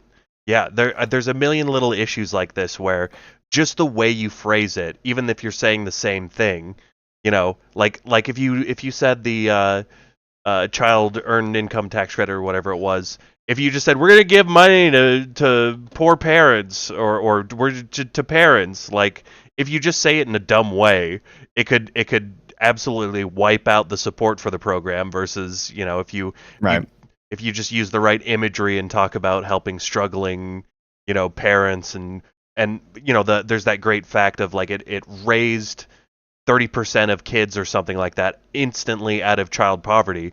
I think we could have kept some of the grounds in the Senate if we would have harped on that harder during the early Biden years. I was someone for whom that during that inflationary period, that earned income tax credit, the child tax credit, was something that made a difference in the bills. I'm someone who has lived very close to the poverty. Well, I've been under the poverty line the whole time. I've been in the poverty land the whole time, but close to just the struggling to stay, in the game, off the streets at some time. So, it's a tough world out there, and I understand why people want these big solutions that say everybody was going to get everything they want, and it's going to be easy, and we're going to have the rest of the world pay for it, and it's not gonna hurt us a bit, and we're gonna renegotiate and reshore and make money off of the tariffs, and the tariffs aren't gonna be inflationary to cost on any level. Right. I will say I'm not certain of the exact effects of the child tax credit on child poverty. My understanding is it did go down a lot, but I got a hedge. Okay, I got a hedge in case any of my neolib chatters disagree with that one. I'm not sure what the best identified evidence says on that. The deep state is lurking in your chat and ready to pounce to correct you on your neoliberal talking points at any moment. Obviously. Meanwhile, in our chat, we've got. Fuck, there was something else I wanted to say. I totally forgot. Damn it. Well, I'll remember it, maybe. While we're talking about our chats, though, we don't seem to have any neolibs in ours. We've got Joseph Stalin returning from last week's episode to offer all sorts of criticisms about trickle-down economics, reliance on fiat currency, and then Localist Party antagonizing us some more, saying, when do the good questions come? I told you there weren't going to be any. We've covered that already. Our chat currently is like horseshoe theory incarnate. Localism. Our chat is horseshoe theory acting itself out. We are getting it from both ends. Yeah, there's like three things Localist cares about. It's like subsidiarity, nullification, and for some reason it's also like brain broken on like gay and trans issues, but he doesn't talk about that one as much, to be fair. You know what? I think he's right. We have been far too reasonable and rational and had far too intelligent of a conversation this evening, and I think we should play some more games here in a moment. I sent you a Nonfon. I sent you a link if you want to post it in chat if you want to help us try and get some callers for later. But what do you think, Kyle? Can we move into podcaster, prisoner, president? I think now's as good a time as any, and I will say to any of our chatters, if you'd like to join us and you're not on our Discord for some reason, we've got a Discord link in the description. What the hell's the matter with you? Click on the Discord link and come join. Now, James, let's not get too unhinged. We don't want to scare them away. I will. But no, we got to be careful now. We need all the viewers we can get. Things. We'll say mean things. That's how we get the clicks. We don't fucking need you. Tune out, okay? Turn off the... Don't pay no attention to this man. We need you very much, and we appreciate you greatly. Even if you want to call us morons, We love it all the same. Click on our Discord link. Come join us in the waiting room, and we will pull you in to have a chat with you.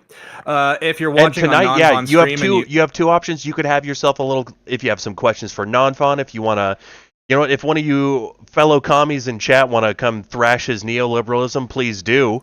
And you can win some grift coin that way, because we know you commies love money deep down inside. But also, you could play make James and Kyle guess the thing. What Indeed. a fantastic game. And if you're watching from Nonfon stream, as you click on the Discord link, you might also check out our YouTube channel. Maybe give us a like and subscribe to the channel if you'd like to help us out in the algorithm. That would be much appreciated. And if of course, if you are watching on our stream and you're not subscribed to Nonfon's channel, please do so. You can find him on YouTube as well. Nonfon, where else can they find you? We actually do have an audience to offer you now, Nonfon. We're not just leeches now. People let's show up go. for our streams. Let's go. Yeah. Let's go. I mean, Twitch, Kick, and Twitter at Nonfon420, and yeah, YouTube at Nonfon, where all my bunch of my old debates are. You can go watch. Beautiful. Before we launch into the games, we've already got somebody in the waiting room. Shall we make them wait longer while we play a round of podcast? Oh no, get him in here. Get him in here. Very well. We've got Rin joining us from the waiting room. Rin, welcome to the show. Thanks for joining us. Vocalist. I knew it was going to be vocalist. Beautiful. What's up, buddy? Nonfon, I thought you made some great points about I thought you made great points about I thought you made good points about revenue, taxes, and giving the government more money. I thought that was some great points. I think they need more money than ever now. We should tax them more. Well, you don't think they should have any money, right? You don't think the federal government should exist at all? You would prefer it to just be gone? It's a good idea. Deal. Right. Yeah, I couldn't tell how many layers of irony we were operating under there, but I see through some of them now. Okay, wonderful. Yeah, it's a great idea to talk about ways we can give them more money. Yeah, but you're opposed on a fundamental level to the federal government even existing because you don't believe in a American national identity. You don't even believe we should be a nation. That's not why. So obviously, that is a reason why. No, it's because the Constitution's been violated beyond all repair and recourse. Nonfon. We all know this. Right. Crazy. I know that. Wait, hang on a minute. I know that you two have, an onion's worth of layers of lore between the conversations you've had. Help us catch up a little bit. Yeah. So it's Localist or Rin or whichever name you prefer. You're on Discord. We'll call you Rin. Rin. When it comes to this criticism that you don't support central government at all, you want us to just go to independent city states. Is that actually a fair criticism of your position? That's a straw man. Okay. Straw man. Okay. How would you describe? Describe your position? I believe that the U.S. federal government has usurped near all of the power that it exercised. 90% of it. 90% of what it does now would be considered unconstitutional by the people who ratified yes or no, yes or no, do you still consider the Air Force to be unconstitutional? I don't know. I haven't really written. Do you agree that you said yes to that question before, that you agreed that under your view the Air Force was unconstitutional? You could call it unconstitutional. It depends on I'm asking if it was at one point in your view that the Air Force was in fact unconstitutional. As I believe I have. Okay. Yes, you did. I believe I have it recorded. It might not. It might have been a non-recorded conversation, but yeah. And I just want to be clear. When he says something like, I think the federal government has usurped his power or whatever. He doesn't believe in any implied powers in the Constitution. He doesn't think the Air Force is constitutional because the Constitution doesn't say you can make an Air Force. It only says Congress has the authority to. Let's let Rin have a little bit of room here. What grounds are you saying that the Constitution has just been completely overruled? Is there one major theory, or is there just a million little places that you think it's gone awry, and that there's no reason, no way to get back to it?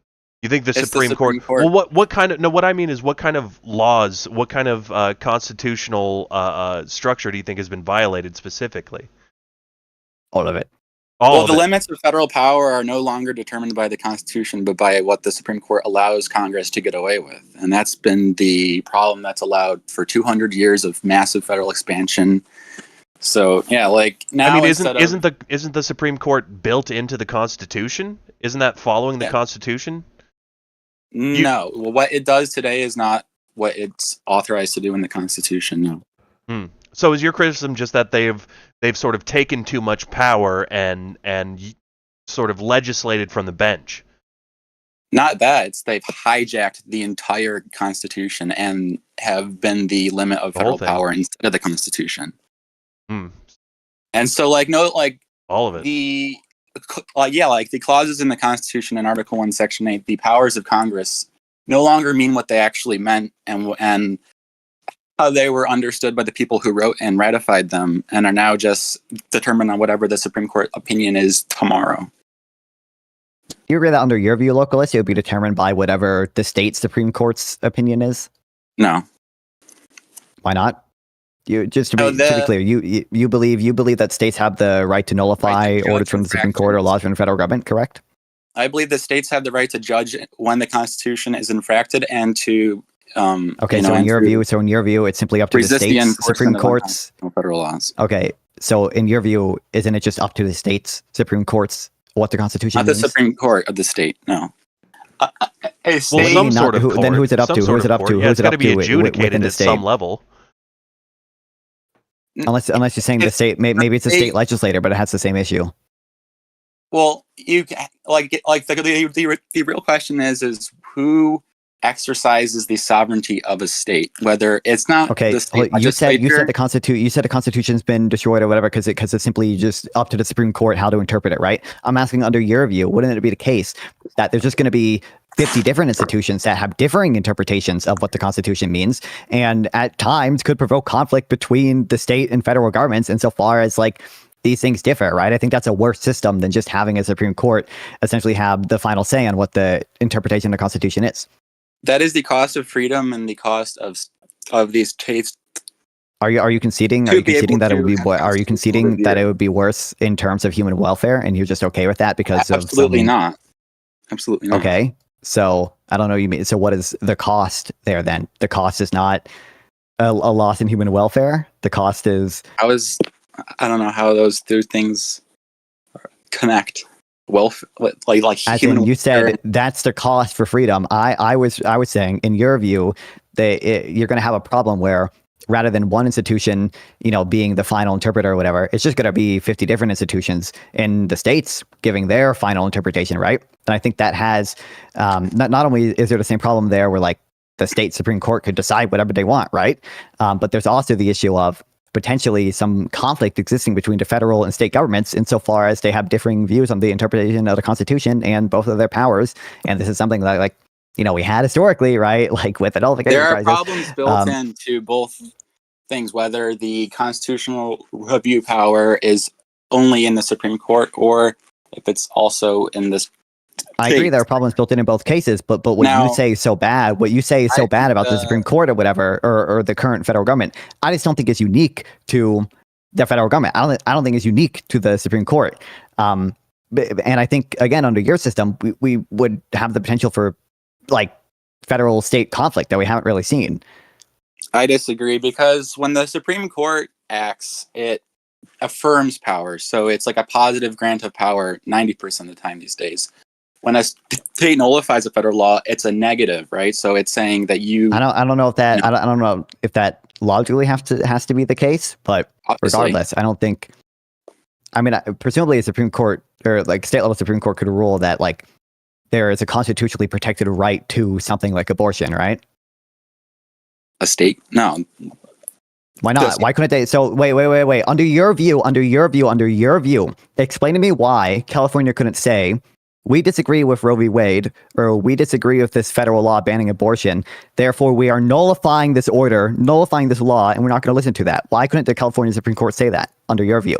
It's not the Supreme Court, but yes, they can. Like if there wasn't unconstitutional. Okay. Wait. So you agree law, then? Then because You a agree, law California? is null, but it's like I'm fun. Are you not interrupting me all the time and just like talk Hold like on, localist. You agree Okay. that like that is affirming a right, correct? You're affirming a right to seek an abortion. You're not like granting I mean, you could frame it as a negative, right? I guess like the government can't interfere with you having an abortion, but like just suppose, I guess they rule that you have a right to seek abortion and the government ought provide it. Like, couldn't you make that? Why can't California make that argument? Because the whole like the whole thing's predicated on that they are usurping powers that they do not have, not that they are doing something and it and that the Constitution prohibits it, right? I don't think that's responsive to the argument I'm making. You just said like not like nonsense. And I don't think that's responsive to the claims I'm making. So one, you made the claim that when the Supreme Court rules, it's like necessarily affirming power. When a state nullifies something, it's necessarily not affirming power. I don't think that's the case, as demonstrated by the example of abortion. I think California, the Supreme Court could hypothetically rule in your system that not only do you have a right to seek abortion, which is to some degree is a positive right, like I think to some extent you disagree with Roe v. Wade because of that, and then two, that the government ought provide abortions to people, right? I mean, the government ought provide lawyers to people, right? Like that is a positive right the Supreme Court has affirmed before. So like, I don't see why similarly you couldn't have other rights that state level governments affirm and nullify the order of nullify either a law banning that thing or an order of the Supreme Court saying that you can't do that. Very interesting. Do you concede that it is the case that states could like have affirmative power with the nullification thing? What do you mean affirmative power? Like that they are telling as you? As in, you used that term earlier, right? Well, yeah, like, and what I mean by that is that if there is an unconstitutional law passed by Congress and it gets to the Supreme Court, and the Supreme Court is the final check, and they do not strike it down, then that unconstitutional law is in effect, and so in that way, it is giving the federal government power that it doesn't have. So like it's, when a state is striking down a law, which is what we're saying, is that they're striking down a law and saying that you do not have this power, we're striking it down, that is taking away. It's a negative, right? Not a positive. But they could be striking down a law that bans the government from providing something, right? Again, with abortion. Let's say the government says, the federal government no state. Oh, the federal Let's say the federal government passes a law that's, I recognize in your views would be unconstitutional, but for the hypothetical, the federal government passes a law saying, states ought not have any abortion facilities in them. States cannot provide any funding for abortion. States cannot, there can be no abortion permitted in the U.S. and no organizations devoted to it, et cetera, et cetera. Why couldn't California nullify that law? Isn't that them? They can. Not okay. So isn't that them having that like affirmative power? What? See, now you're losing. And you're like, so you're telling me like that when they quote unquote like nullify something, they're not necessarily like limiting the government's power in that sense or whatever. In that case, they'd be granting the California state government more power. They'd be granting people a positive right to seek abortion and have it paid for or whatever. Yeah, you're losing me a little bit here now. Okay. Is the crux of the dispute just this definition of what a negative right or an affirmative right is? No, that's much deeper thing. No, I know. No, I wasn't using those words in that context. It's going a little bit into the weeds. It's basically it is in the weeds. It's complicated. You know what? Maybe we should stop allowing poor Nonfon to get one guide by someone. Do you have anything you'd like to add to the end of this? And then instead of just having these two people hate on each other once more, let's bring some peace and let's have them play P3 podcaster prisoner present together, and let's bring some peace between these two feuding factions. Do you have anything you'd like to wrap up your opinions there with, Rin? Well, it feels bad to wrap up, when... Okay, well, we can let you go a little bit more, but just know that we're going to have some fun afterwards, and we're going to get past this argument. But let's let you guys go on for a little bit more. No, I mean, it's a tough one to discuss without getting into the weeds. It's a complicated way to look at things.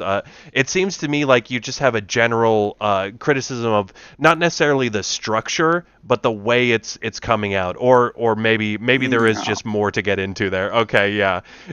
I just feel like this is a tough one to fully unpack here in a call, but please go at it a little bit more, and then we'll make peace by playing games together.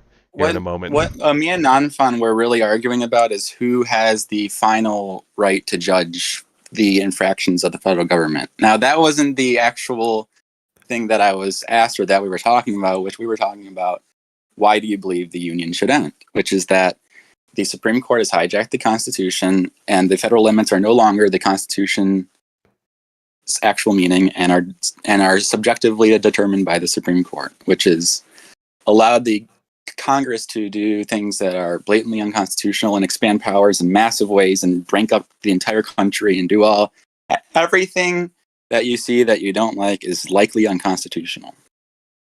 Wow. Is that something that you Localist. is that something that you would is that something that you'd agree with? No.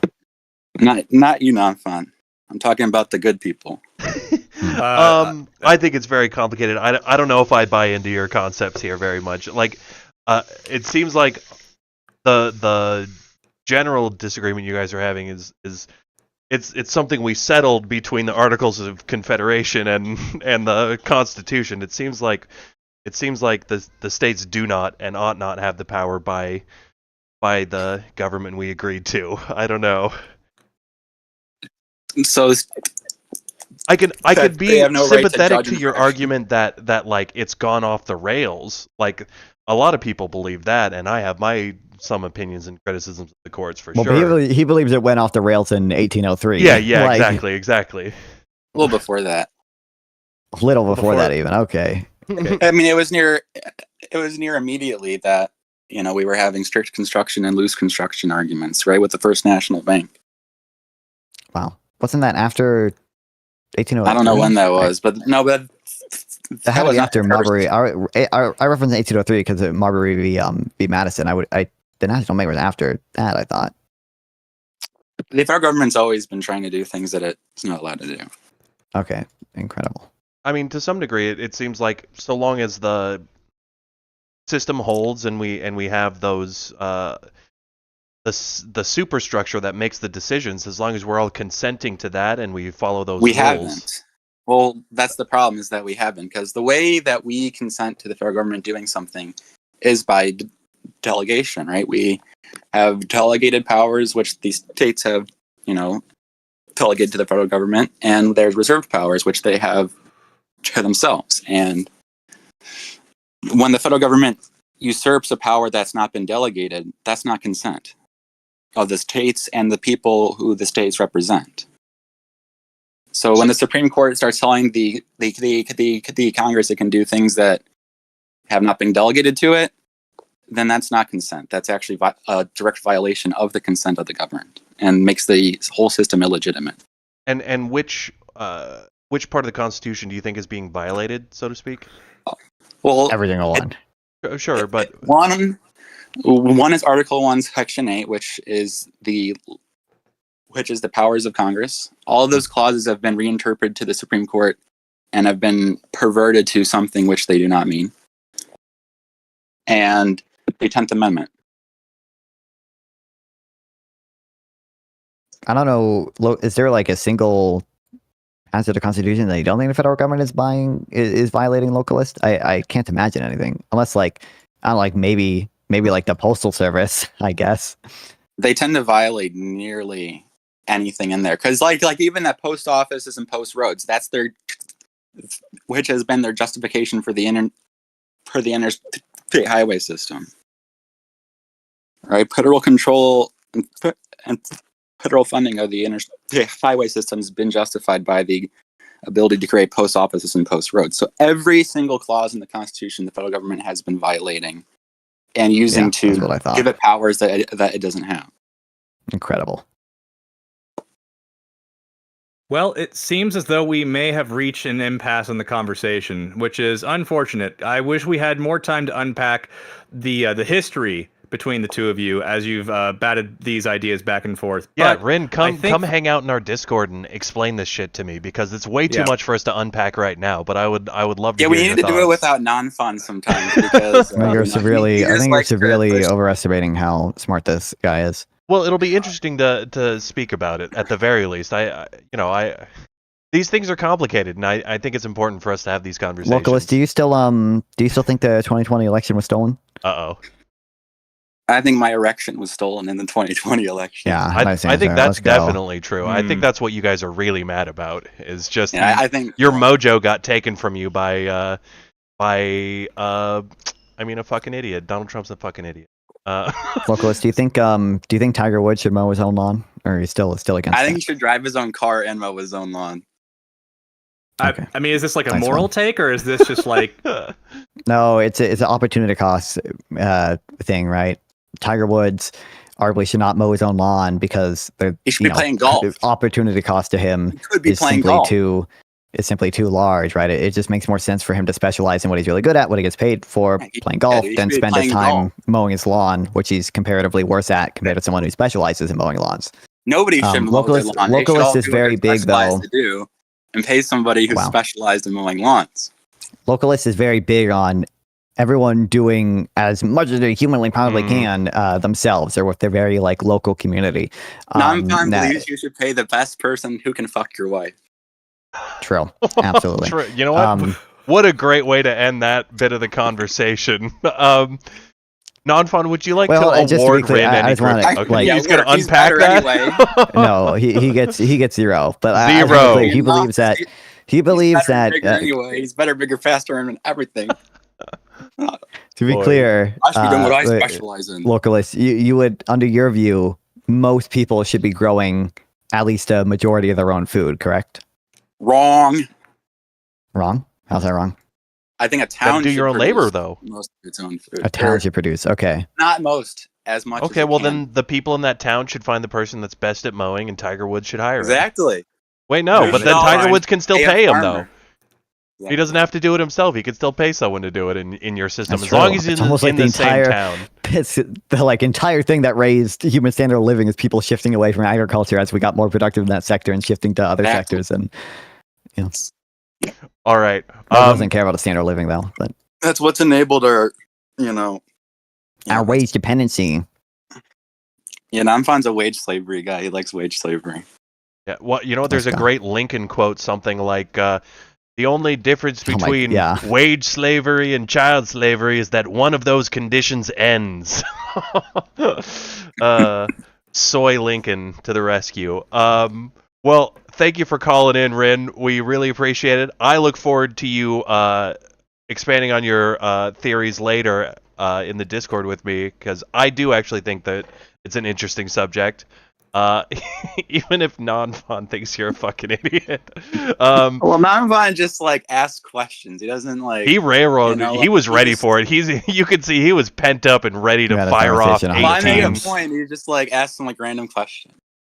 I think they were He pointed, does but this thing Gotcha. where if you watch a lot of our debates, you see it. I will essentially he'll make a claim and I will try to refute that claim with him, and we move eventually on we to get the to next a point dialogue where tree. yeah, so we'll get to a point where we're making a subclaim of a subclaim and we're providing evidence for that. And once he's like 2 layers down, his brain can't handle it, or he gets backed into a corner and He he has just a full dialogue tree. he just where it's he just refuses to before you answer. He answers accuses me of and answers dialogue those treeing. answers.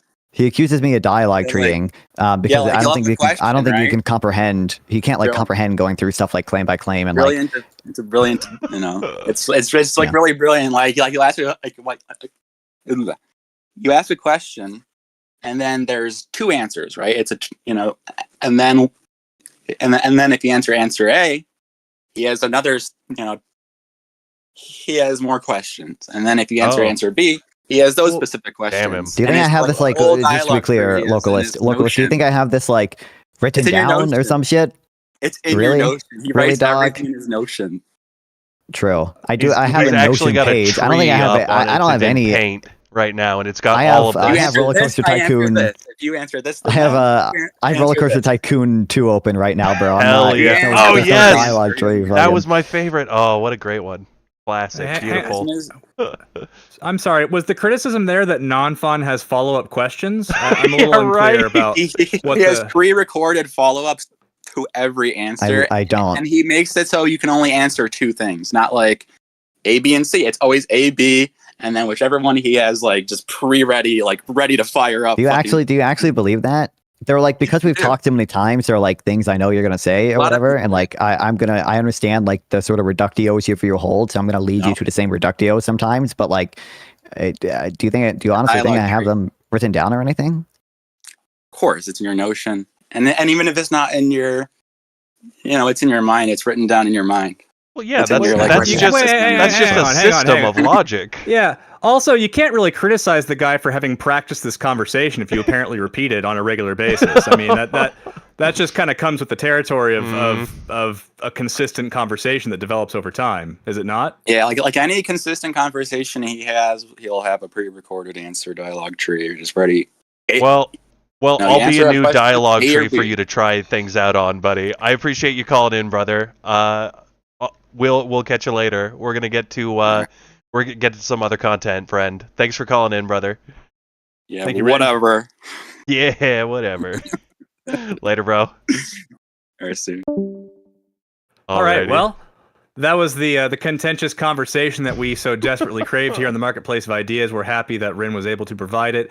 If you would also like to call in and have a conversation as contentious as that one, or maybe even less so, we will have those call-in waiting list open for the time being. But for now, perhaps a round of a game that we've been enjoying. One that's as sweeping the nation.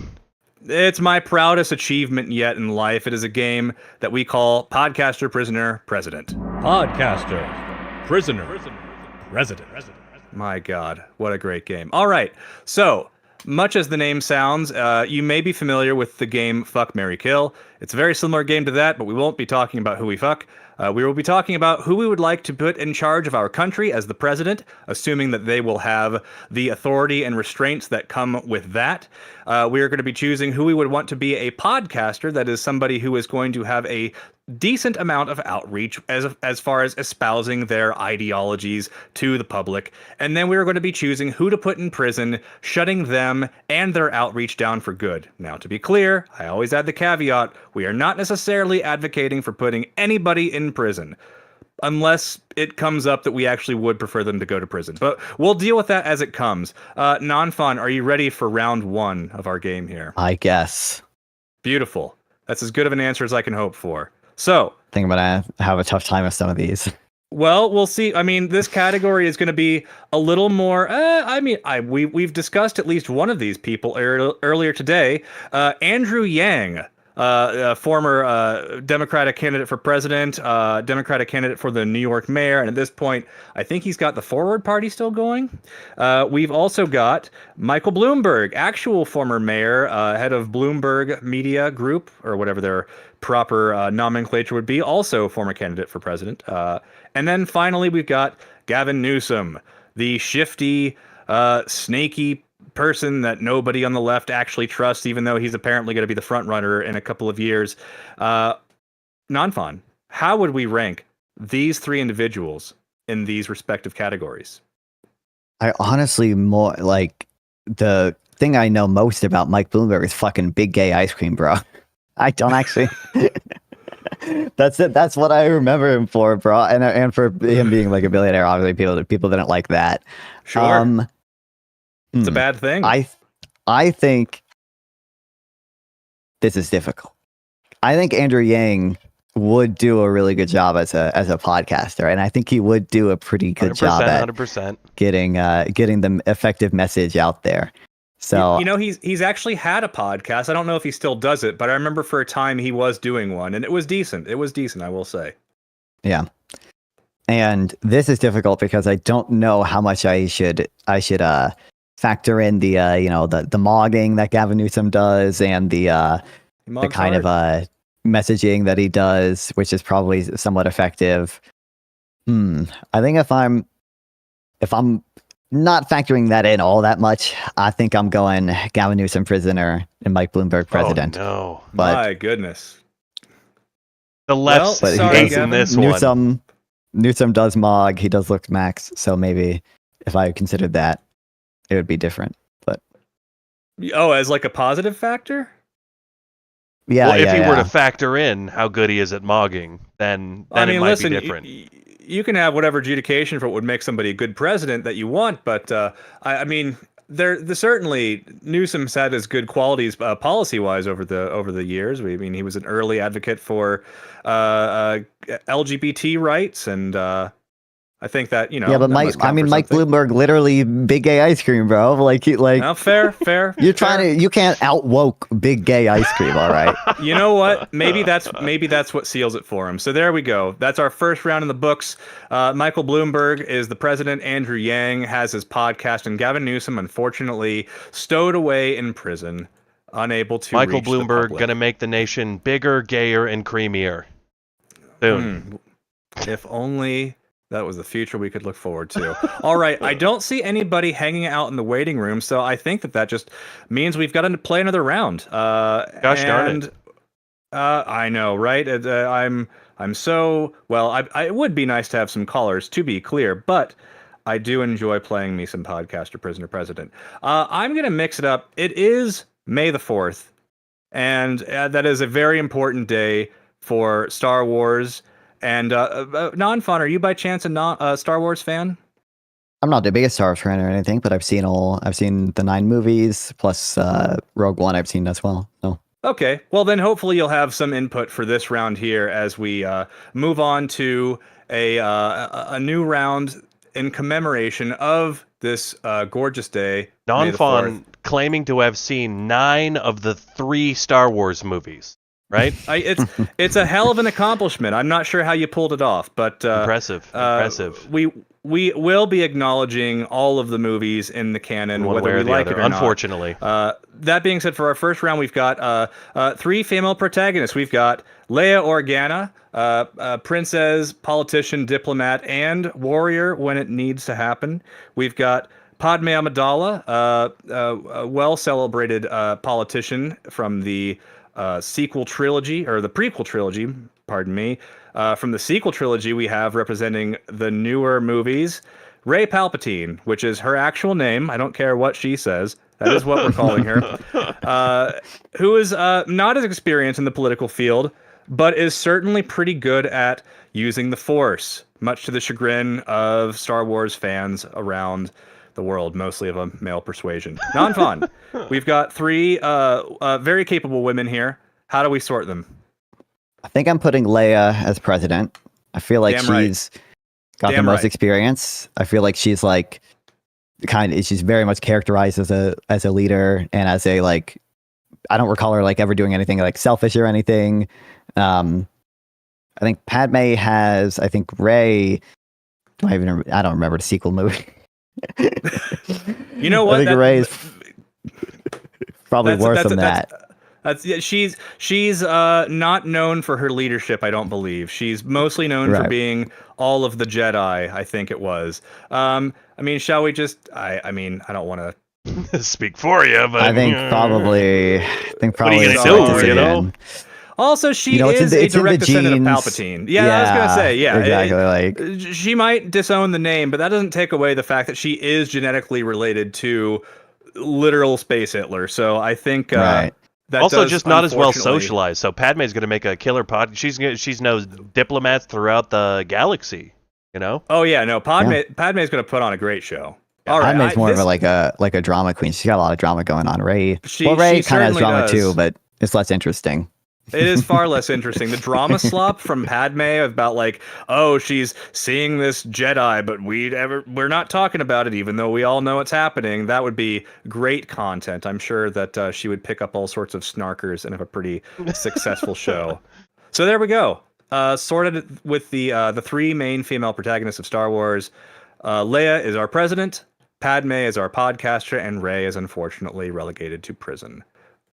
Well, moving on to round 3, back to something a little more serious, from a galaxy near to here, that are far away. The abundance liberal movement has gotten a certain amount of criticism from the further left, and we're going to be examining 3 folks who might be associated with that in some way. Perhaps mostly in this first person, we've got Ezra Klein. Is he still with Vice, or is that a formerly title?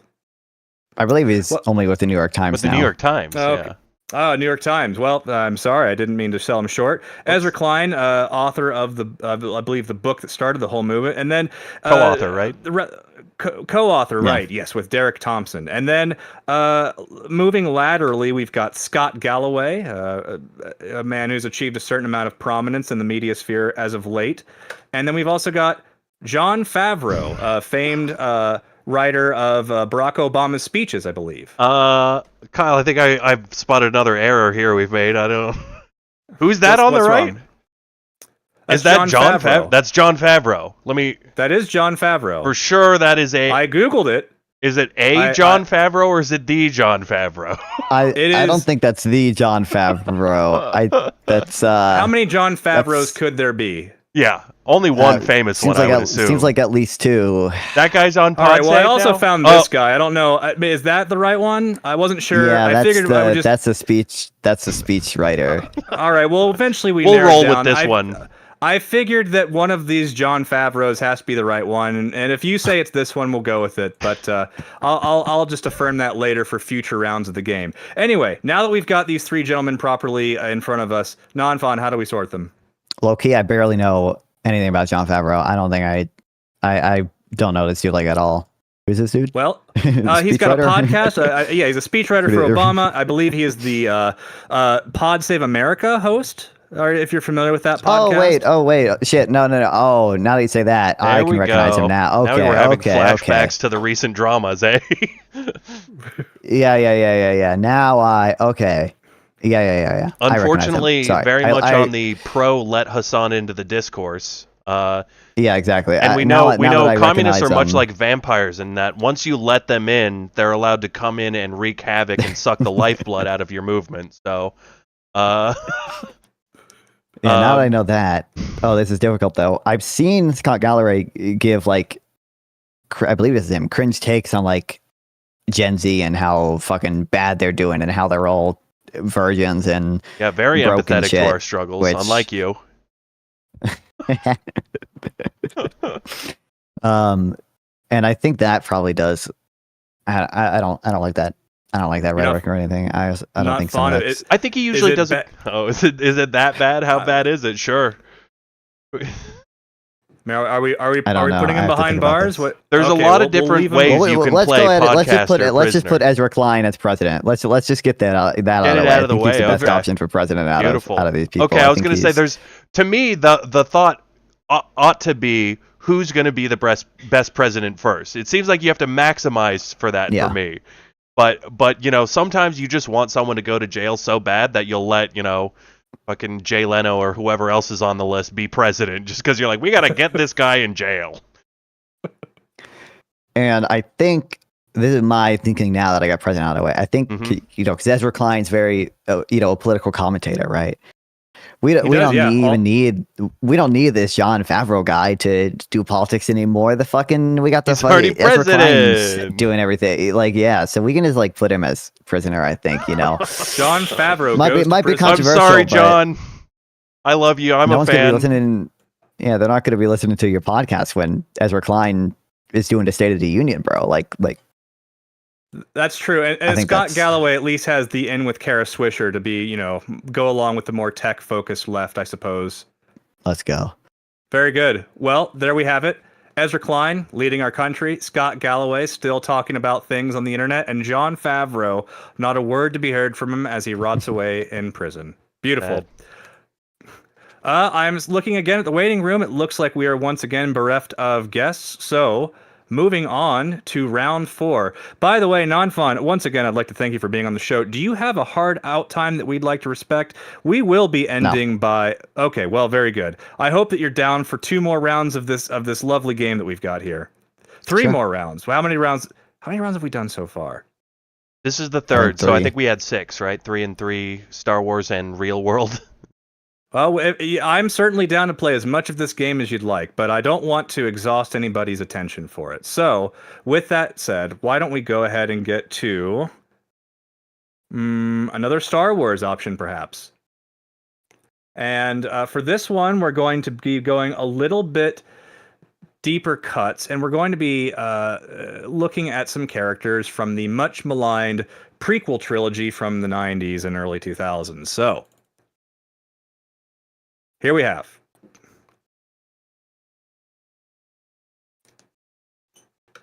Sebulba, a champion podcast racer who's willing to do whatever it A takes to win. podcast racer? A Pod- pod racer? A pod racer. You know what? Maybe The that's Pod Race foreshadowing. podcast. Oh my god, it's perfect. Perhaps we will hear from him in the future if we put him as the podcaster. But can he stand up to Watto, the very money savvy Jedi resistant slaver, I believe he was, and to finish it off, Jar Jar Binks, everybody's favorite Star Wars character from the prequels. How do we sort these folks? Oh no. Well, I feel like Watto is the pretty easy prisoner. I don't know. I don't know about that. Sebulba though, he's like a gangster racer dude. He is, and he's a cheat also. Now, you might say that he we almost want kills that a in leader. child Somebody because of it. He did almost kill a child. Okay, Now- Watto imprisoned that child. He did. Okay, but here's the Watto thing, literally Watto- owned the child. Okay, good point. Not No, not untrue. Wait. Hang on. Owning children is not unprecedented for American presidents, first of all.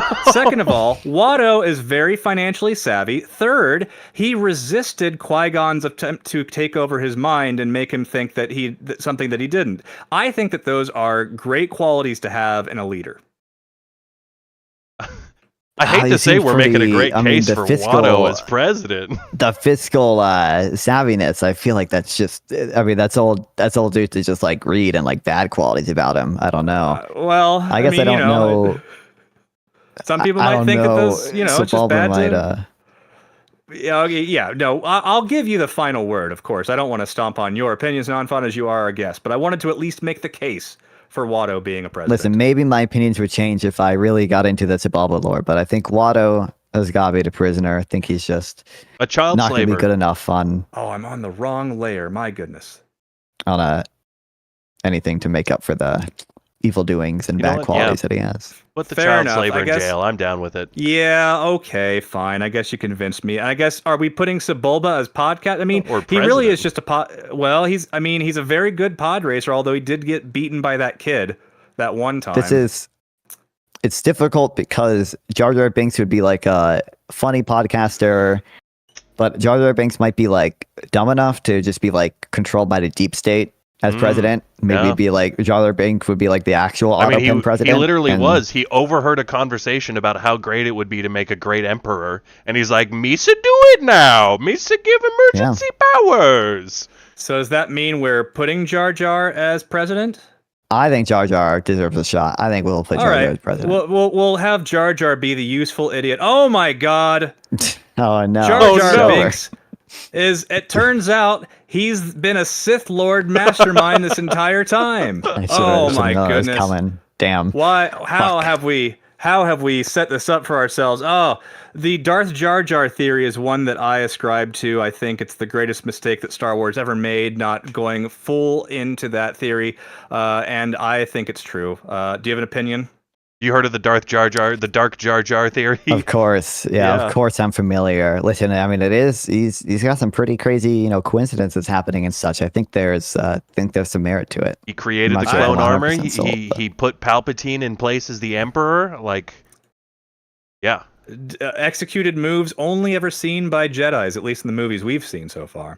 All right, then. I guess we'll go ahead with that. Jar Jar Binks, God help us all, is leading our country. Sebulba gets to talk about his pod racing escapades on a podcast, and Watto on the crime of enslaving children. I suppose that will put you in prison. Interrupting the games, I see that we have somebody in the waiting room. We've got our friend Chapingro. Oh boy. So let's drag in Chapingro. Hello there. You are on the Marketplace of Ideas. How are you doing, sir? How is everybody this evening? Nonfon, how are you, sir? Doing good, of course. Welcome Such in, neighbor. enthusiasm. No, correction. How are you, my neolib? My Bro, goodness, I'm- busting out the N-word. Dear Lord. We don't normally allow for that on this show. Well, that's if I wanted to talk to Nonfon about anything, that's kind of what I want to point to is I think that if we are going to do anything good for the country that we love, that there are crazies on my side. Nonfon knows that. He pokes fun at them all the time, and I cheer him on for doing so. There are crazies on his side as well. And so we kind of have to start reaching across the aisle. What do you think? I don't know, dog. What does reaching across the aisle even mean in that context? It means if we're going to be super pragmatic about it, which seems to be all of the talk on your side, if it's us versus the crazies, I pick us. And that means... I mean, I agree. I just don't know where there's anywhere to like reach across the aisle on that issue. I don't know. Even about- like Not with the How about modern populist reinstilling- right, but America being yeah, to the extent we reach across the aisle, by the way, it's like the populist Republicans and Democrats all voting for like the same stuff. Or like they did that with the housing bill that like banned some or like taxed essentially the construction of like build to rent housing, right? Like that's when people reach across the aisle. I don't know if there's any. I don't know, it doesn't feel like there's a strong will on the Republican side to ever do anything substantial with like standing up to some of the stuff Trump does or whatever. And there's like certainly some Democrats who are willing to or would be willing to do that if it like was available. But I think there's also a lot of Democrats just mostly interested in like their own type of messaging that's not really that they don't really focus on that. Well, since we're on the marketplace of ideas, I'm going to take this moment to reach across and absolutely agree with you. There's not a lot of people on my side who are open to the idea.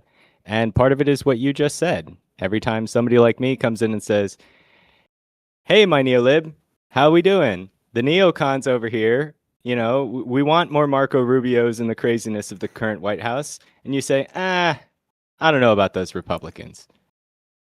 Well, because you're like I think there's, you know, I don't want to be all fucking like TDS or whatever, but like there's something like fundamentally I think like corrupting or like kind of going against your principles or whatever. You truly like are a liberal, like working with someone, you know, like Trump. And I would say like there's potentially the same thing to, I would say like a lesser degree, but like, you know, with like some crazy progressive Democrats or whatever, I think there would be like potentially some type of corruption or moral compass if like a true classical liberal type person was like trying to work with them on some stuff or like working for them.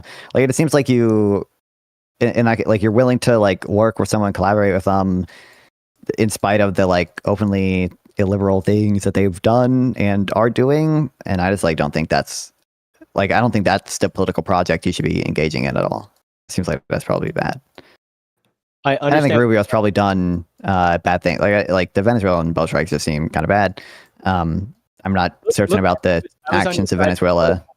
And I realized I have a choice to make. I disagree with you about the majority of the Republican Party. I think a good, strong portion of the Republican Party is still boomer neocons. And boomer neocons have gone along. But like no, but like who in the like if there was an impeachment vote for Trump right now over any one of the 10 things you could probably impeach him for, probably at You're most one or two right. Republicans in the House would vote for that, right? Absolutely right. Let me lay out my predicament here. All right. I can rail against people like the people in my family and tell them how they're violating their principles, and all they do is shut down. And it goes against my principles to not want some kind of punishment. But for me, I want them to get back on the track that, ironically enough, they put me on, right?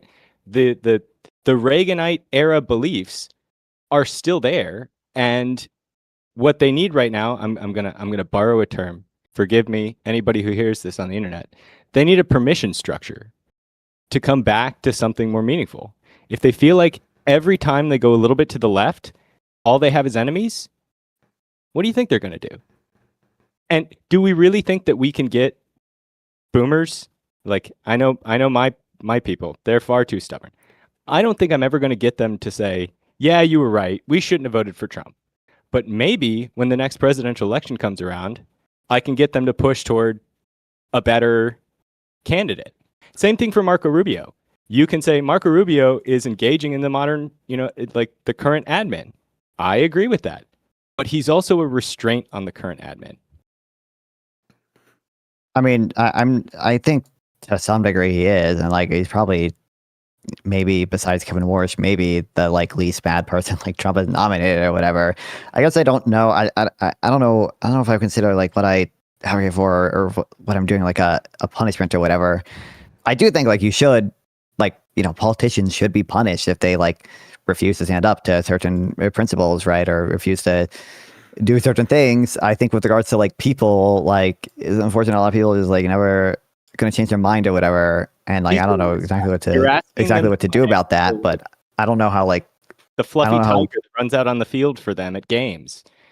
It's not something they're going to be willing to do, and I don't like it. I think they ought do that. I think they ought look at what's going on around them and go, hey, wait a second, this doesn't go along with all the things we've been speaking about for at least the 30 but plus. What does the reaching across the aisle look like that changes that dynamic? All like it what like from your side, especially from the center, is being a little bit more open to the right-leaning curious.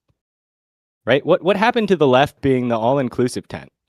It's like if you ever went to the other side, I don't think it was ever. You're stained. You're stained with that that mark. I'm not sure it was ever the all-inclusive tent or whatever. I think there's just one. I think there's a like a dynamic where like the behavior of someone is like just like absolutely disqualifying, and like it's hard to grant any type of concession or like any type of like leniency with some of that stuff, because some of the stuff does like genuinely deserve to be punished. And with regard to individual voters, I recognize like it's not really gonna like help to like punish them specifically, but there does have to be like some limits with regard to like who you work with or anything if they've like engaged in like genuinely disqualifying activity. Yeah. So what exactly do you think that strategy looks like then, Chapingro? I'm just saying, don't snap at everybody who's coming out and saying, hey man, maybe we can get back to something a little bit more meaningful, because I think that there's a lot of, if nothing else, we live in a strange world where I've suddenly become an establishment shill. Like, I don't want everything torn down. I think there's agreement there.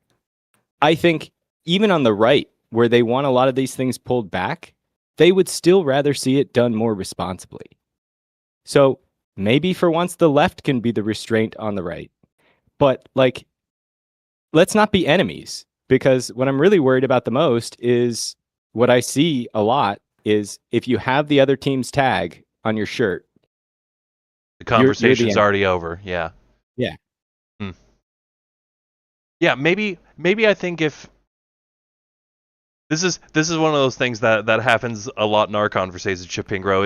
It's you're saying something that is generally totally unoffensive, but the way you're saying it sounds like you're asking for more or pushing for more, and that makes people defensive. I think all of us here can agree that trying to talk past the performative team camps garbage and talking about real issues is an important way for us to create that forward progress. I don't even necessarily think of that as like against the current strategies that we're doing. I think it's something people should be reminded of. Absolutely. And I think we can probably all agree with that, right? Right, Nonfon? Generally, you can agree with. I'm not sure like what any of that would ever actually look like in a context of what we're seeing right now. Yeah, in the national conversations, in the political spotlight, and everything. It's tough to say what that looks like. Is that inviting more Liz Cheney's around, or or what? I think that's why we keep circling back to, okay, well, what does that actually look like? What kind of work are we actually looking at doing there? And maybe your general suggestion is just let's try and have more conversations that aren't just about the obvious partisanship, right? Is that something with what you're getting at, or what? Yeah, and I'm going to be honest. I don't have all of the answers here. Yeah. and I'm going to lay out all of my cards on the table. If it sounds like I'm asking for something, it's because I am asking for something. But I'm asking for something from someone who I feel like I have some appreciation for, in that a lot of us are looking around and going, where are the adults? I mean, we get defensive about our side, but on some level, our system only works if we work together and don't see ourselves as just outright bad. So I'm asking more than I should. It's not your fault. It's not your responsibility. But if you're willing to be the adult, I think a lot of good can be done. Yeah, let's How are, not like, even. d- It's I not. don't understand. How are Democrats like not acting like adults right now? Like, what the fuck? Like, what? I laid it out at the very beginning of this conversation. There is There's a like clear what animosity. like elected Democrats? This I is mean, there's like maybe some cultural. we could get in this, but I didn't want to go down this route because this is a misnomer. The two parties function differently. Like, the Democrats function in such a way that their politicians are very posh in the more recent era, very posh, and they do subtle pushback on the more extremes of the crowd, but they're going off polls. They want to be what's best in the polls. So if the crowd is saying it, there's some aspect of like, oh, well, it's not the best, but So the left is a little more bottom up, and the right is a little more top down. Currently, is that what you're saying? I'll give you that. Yeah, absolutely. And this is the discussion. I don't disagree with that. It just feels like for like one, that seems somewhat preferable to me. Like at least in the context of the Republican Party having like a cult of personality around Trump, right? Like maybe in other times it'd be more acceptable to have like a top-down policy, whatever, especially on issues like voters aren't really informed on. But like because Trump has like so much of a cult of personality around him, because he has so many people willing to lie for him, like it's too easy for him to create narratives and like shape a lot of Republicans' opinions on things. So I don't like that in the context of what we're currently seeing. And then I do think the behavior of the politicians matters when it comes to how people are behaving in Congress, how policy is being made, whether or not they're like acting like adults in Congress is going to be relevant there. And I just don't see the ways in which like Democrats are significantly acting like children or whatever. I feel like Republicans do that way more Chipingra, often. are you levying this criticism? Like all the way back in Obama, like we had like them trying to make Obama a one-term president, not letting Obama get his Supreme Court pick, right? Like Biden passed semi-bipartisan legislation, right? There weren't many Republican signatures on it or anything, but I mean he tried. I don't think Trump has done much of the same. Like, yeah, it seems like the left has been much more open to this more center, everybody America, Big Ten, anybody that wants to join, as long as we just care about having a rational just did policy. The analysis. The analysis was that the left is bottom up. Yeah, so that's what I was going to say. This criticism or suggestion isn't necessarily for the politicians. It's more for those of us below, those of us who are having the on the ground conversations, right? Exactly. Okay. Yeah. So yeah, this isn't as much about the political establishment, up at the top, but more as us as peer-to-peer human beings having these conversations. See, this is what I mean, Chipingra. But like, for whatever reason, you're really good at framing something as like some sort of biting criticism, where it's more of a suggestion towards a better tomorrow that we can all probably vibe with. You know what I mean? It's I don't like to hide from I don't want to put too much sugar on it. I want to be clear about what it is that I'm saying. Yeah. But what's the behavior that like I or like other streamers or other like Democrats should even change? Like there's certainly like a subset of people who are like crazy woke Democrats or whatever who won't seriously engage with like people who support Trump or whatever. But like for one, if someone tells me they support Trump, usually you can like infer 80% of their other positions, and they're all like dumb positions. I feel like it's like fair for me oftentimes to go into that conversation semi-antagonistic or whatever. A little bit jaded. Right. It's like, many of them are just like, you would agree that it's just like kind of outright dumb. Like I talked to fucking Spin City and he's just like kind of outright dumb. Like he just like does not understand many of these things. Like it's I I don't know. I appreciate don't know what behavior I should change there. it was just on your show, but let me get to the heart of your question, and I think it is a good question. You're asking, what is it? What are the actual actions that you're asking me to do? And I'm going to dodge a little bit out of honesty, I hope, and reframe in a slightly different way, and ask you, Nonfon, do you feel like the Overton window is fracturing? What do you mean by that? Do you feel like the left is pulling left, the right is pulling right, and the like overlap of the two movies syndrome, I heard somebody call it, where people see the same thing, but the analysis they do is just distinctly different?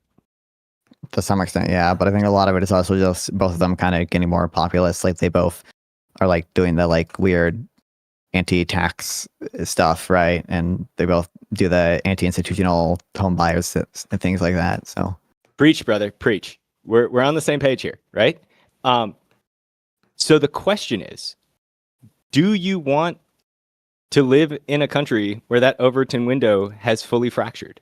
And if not, though I can't tell you exactly what to do, I'm asking all of us to put on our big boy pants and say, as the adults in the room, what should we be doing in all of these minutia of situations? It's no one thing. It's a little things after another that is setting us back on the track of, well, decency for one. Let's get back to decency. I mean, I'm not going to have the best prescription there, but I think it is going to involve like some amount of like quote unquote punishment for people who behaved in illiberal ways. Naming and like shaming. they're just like they're you do have to call people out. You do have to I mean, like I think probably there are people who for J6 should be disqualified from holding office. Well, some of them still are, right? But like you have to do things like that, I think. Do you think you'd be willing to give up in certain places that gratification if you felt it would? Not that you find this to be the case in most situations, but would you be willing to forego that in some cases if it were to be certain to get us back on track to more responsible conversations? Yeah. Yeah, it's just you don't think that's currently the track we need to be on. My intuition is with you as well, Nonfon, that there is a lot of, and I think if we keep it directed to the people that are the representatives that have done these actions, instead of trying to tar the entire movement and the people below the more guilty parties, I think we can move back to that more responsible conversation. But I do agree that these people are lying to the American people. They're anti-freedom of speech, anti-democracy in many cases, and it has to be reckoned with in a way. And I'm not sure if we get back to a better system without reckoning with it. To fully back Nonfon, it is 100% against my intuitions to ask for what I'm promoting right now. I'm just, hey, look at me. I'm doing utilitarian calculus. Aren't you proud of me? I don't see the world where punishing the thing that people look at as their mascot is a winning world. But that said, whatever wins I can get, I will try to follow my own advice and say, Nonfon, I appreciate whatever you're willing to put across the table. Most of us probably don't deserve it. I apologize, but I still think that there's good work that can be done, and not all of us are completely lost. Real. I mean, just maybe I be appreciate open it. for those moments where we can make a better dialogue. Yeah, Beautiful. We'll just commit to having good conversations with good faith and benefit of the doubt between the people that we work with on a day-to-day basis. And then all of us collectively will agree to no longer vote for politicians who are adjacent to pedophiles. Or perhaps even pedophiles themselves. It's crazy. You're joking, but that's the win, right? That's the win where we can look at our country and say, we agree on where our country is, and we need somebody who's not like our team, but Team America. Yeah, be nice to each other. No pedophiles. I think that's a great place to start. A great summary. a way to bridge that gap. So hopefully we can do that moving forward. Chapingro, appreciate you so much calling in. I don't suppose you'd be down to stick around for a game with us, would you? If Nonfon will have me, I'd appreciate it. Sure. Non-fun, what do you think? Should we have him as a guest for a game? Yeah. I'm sensing an opportunity to get a little experimental and try a new game that we've been workshopping that we alluded to earlier. So, in lieu of more rounds of Podcaster Prisoner President, much to my chagrin, we will be trying out a team game this time. We're going to be splitting Nonfon and Chapingro up into different teams, and you're going to get paired with myself or James for a game that we like to call Make James and Kyle. Damn. Uh-oh. Uh-oh. That was the wrong button. That was the wrong out. button. Make James. That's the problem when they put the soundboard directly underneath the hang up button. Yep. Here we go. Make James and Kyle say the thing. Make James and Kyle say the thing. See, there we are. So, like it very much like it sounds. We're going to give some keywords that one or the other of you are going to be making James or I say out loud. You've got one word prompts that you're going to be giving us that will not sound anything like the word that you're trying to get us to say.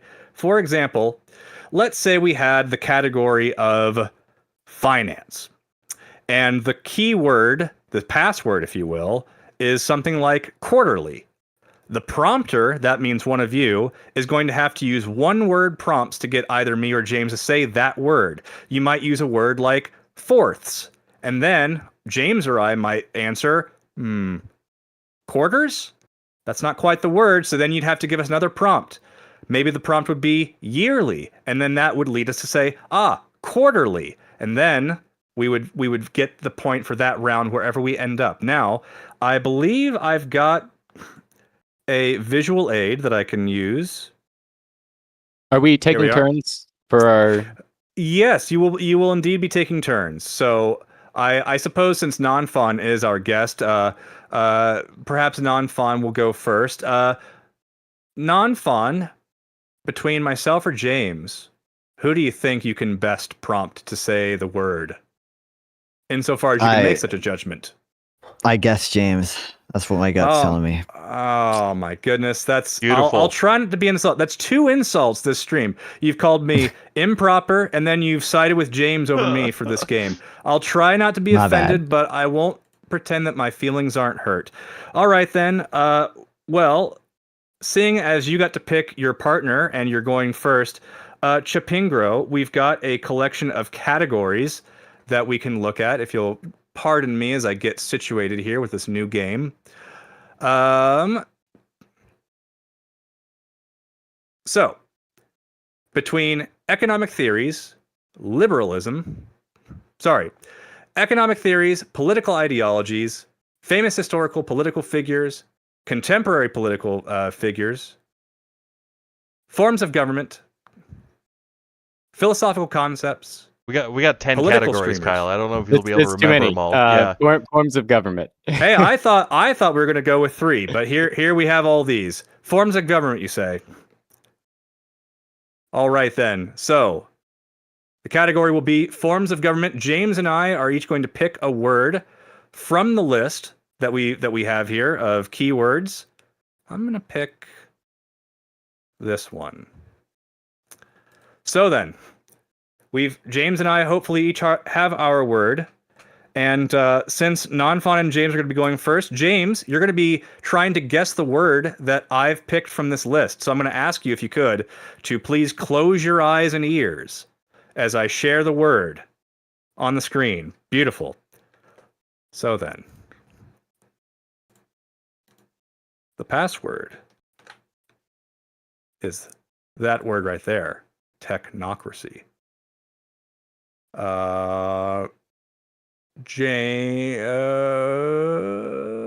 need the toolbar back. We need to cover this up. How do we Here get we are. James back if he's deafened? Good question. Yeah, I We'll just actually have heard that. I to, didn't hear you say that I needed to deafen Kyle, so I heard you say the I word. I said close your eyes and ears. Well, how am I going to get back if I closed my eye? I figured you would just show All right, it. fine. You should just show All the right, fine. word. This is an experiment. We're gonna try it again. James, I'm gonna delete the word that I just made. Yes. You can See, just it's a not say it professional out show. loud. Well, then, I mean, what if people are listening and they're not watching the show? Okay, well, We gotta account for all do I of just our deafen audience for here. like 10 seconds then? Yeah, that works. Okay, well, you better get there. All right, They all go, right. they go, and then I'm the 10 one who seconds. said that we needed to have a prepared visual aid for this, and you're like, nah, we'll just write it. We'll just do it. I like this. We saved the tech struggles for the end this time. Beautiful, indeed. All right. Picking a different word from my list, even though I really liked that one. Okay, so then I'm just going to mute myself for 10 seconds and hope you've said it. Deafen yourself. Yeah. All right. Are you ready, James? Get ready to. How am I going to say avert I'm your ready if ears. I'm muted? Oh, wait. Well, in 10 seconds, unmute and undeafen yourself. Okay, well, give me and the and signal. we'll have... All right. 5, 4, 3, 2, 1. Mute and deafen.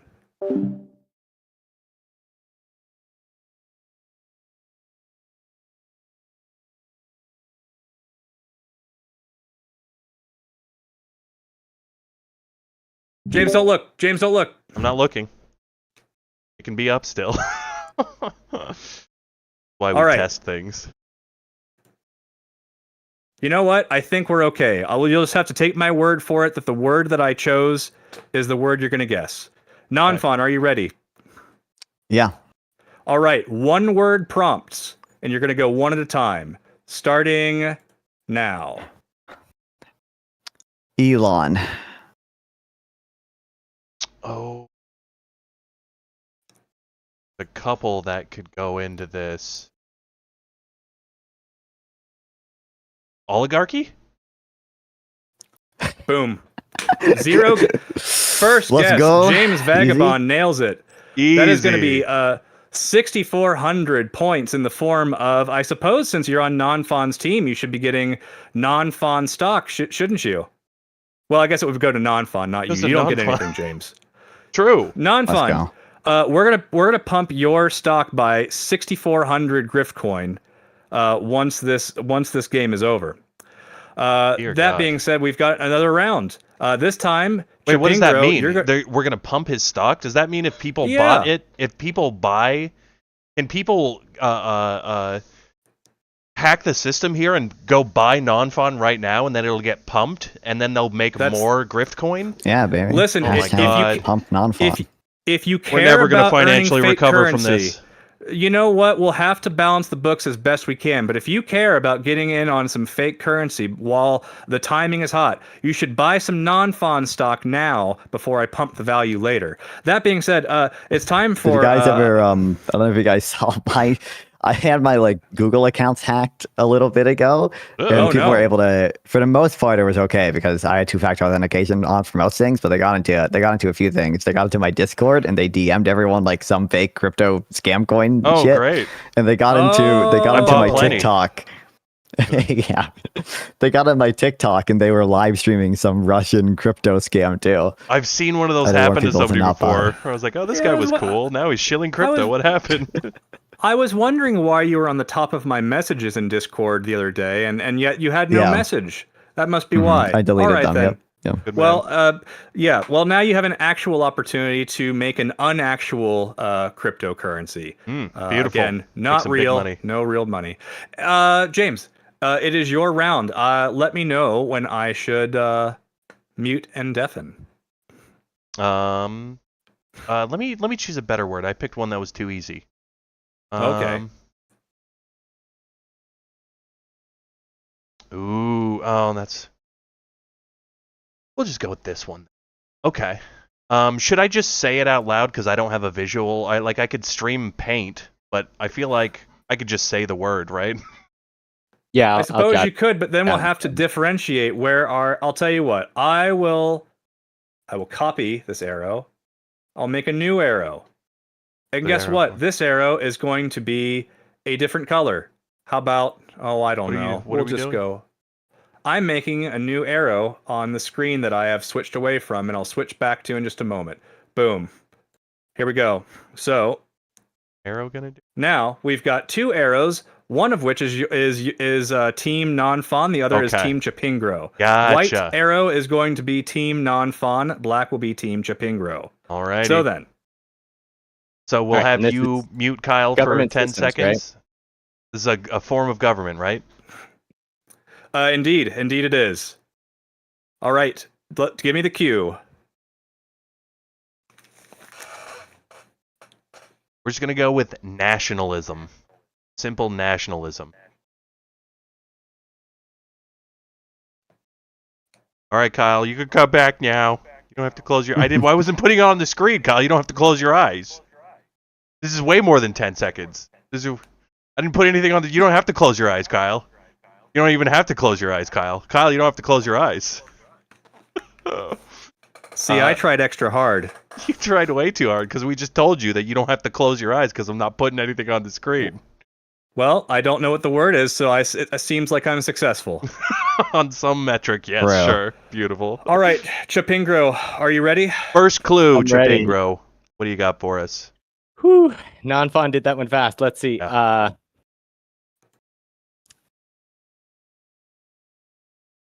Mustache. Hmm. Hmm. Hmm.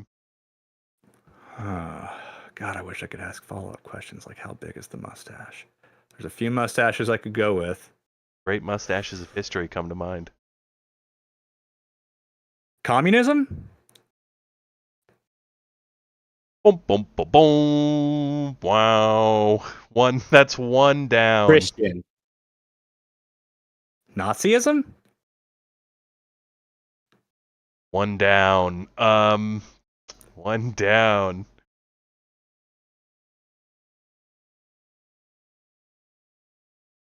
Oof.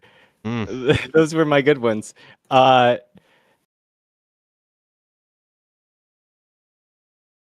German.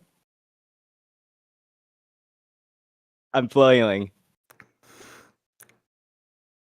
German.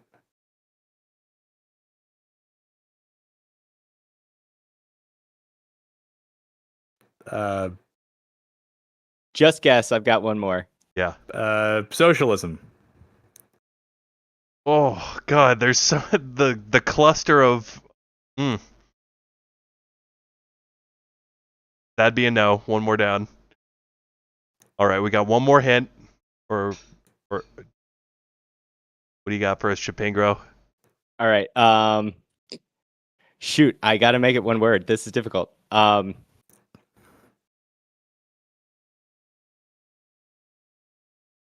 Oof. Trump. I'm failing. Trump. Populism? Combine. Combine.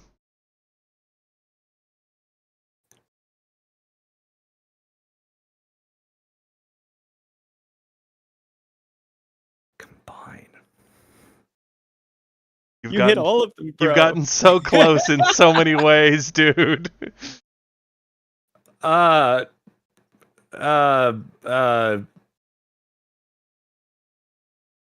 You know what? This isn't quite. You know what? Fuck. We kind of messed up in that it's almost not American. quite. It's almost not. I mean, it's not a form of governance. We fucked up here. We fucked up here. Oh, Nonfon's you been wanting to fuckers. say this the whole time, isn't he?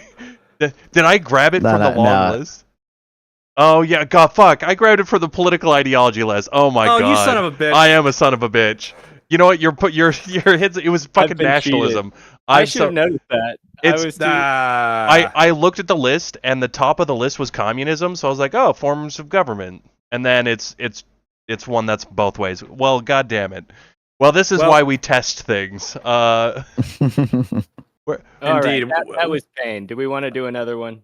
You know what? I say let's go back to P3 and end out the night, gentlemen. We can Very well. workshop this game a little bit more. The bones are there. We can flesh the idea out later.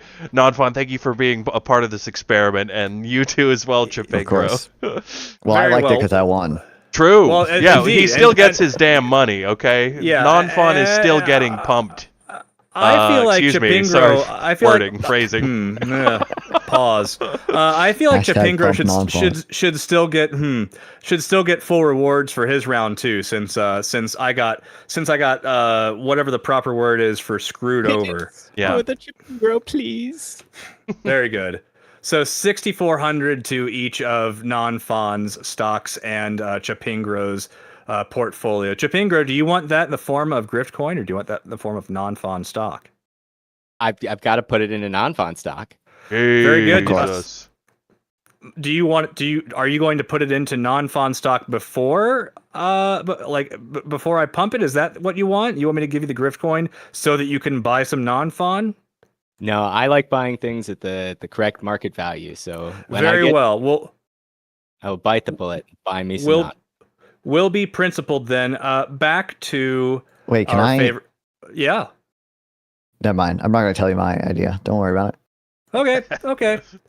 Oh no, we've got an economist looking under the hood of our system and figuring out how he's going to exploit it. My God, we will never financially recover from having Nonfon on. Oh well, that's what we get, I suppose. All right, let's go back to some podcast to Prisoner President, and let's do something. Let's do something serious. We've already talked about the abundance libs. Let's talk about something a little further left. Uh-oh. Let's go. Let's see. And am I on the correct? All these things to monitor so many different things on my screen. I just want to make sure that I'm streaming the correct thing. We see your P cubed. Beautiful. So then, let me pop this back out. All right. So once again, we've got 3 folks that we're going to be sorting. And first up, we've got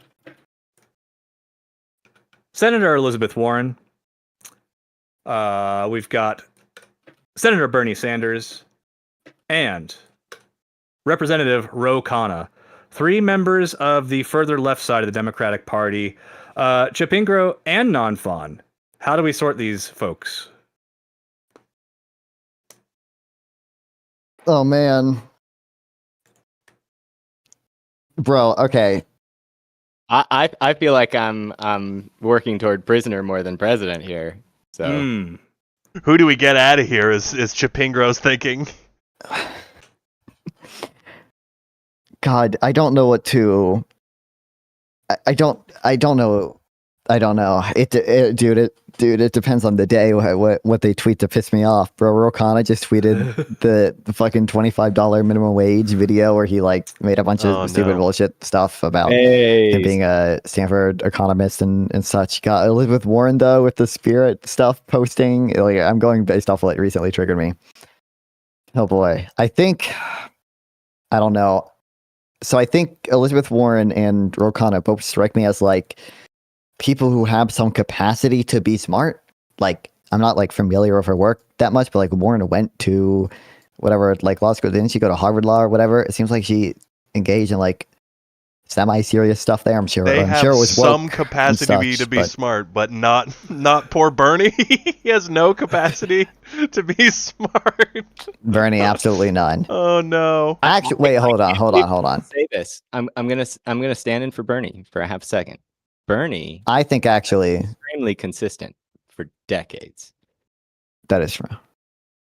Other than on immigration, I think actually True. Bernie. If I'm doing the true utilitarian calculus, okay, Bernie has talked about X risk from AI, okay, and that is clearly a bigger something worth waiting. So red flag. For I'm you. going Bernie for president. That's Oh, my. you love him. That's Wow. Non-fun the Bernie bro. Didn't expect that. Come full circle. Obviously. Well, that leaves us with Elizabeth and Ro. Where do we put these folks? I think not stray too far here, so I'm just going to jump in and say pains me as it does. I think Bernie is the man for president. I might agree here. All right, we've got some agreement. maybe Rokana, but Fawn is making me feel like Rokana is not it. He just like he pisses me off, bro. I don't get him. If I he don't get pisses him. you off, what do you think I'm gonna feel like? Man, I feel like so I think nobody would listen to Elizabeth Warren's podcast, but I think people might listen to Rokana's podcast. I mean, I if we're judging by viability, then maybe she would have the worst podcast for sure. But does that mean she should go to prison over Roe? Yeah, Rokana's stupid. I feel like Oh, she could man. be a great member of the dying NPR, right? Also, Sure. real quick, to address one of the haters in my chat. Okay, Sanders literally Okay. wants workers in corporate boards. I know Sanders has a lot of real dumb stuff, so a lot of it dumber than Warren and Kana.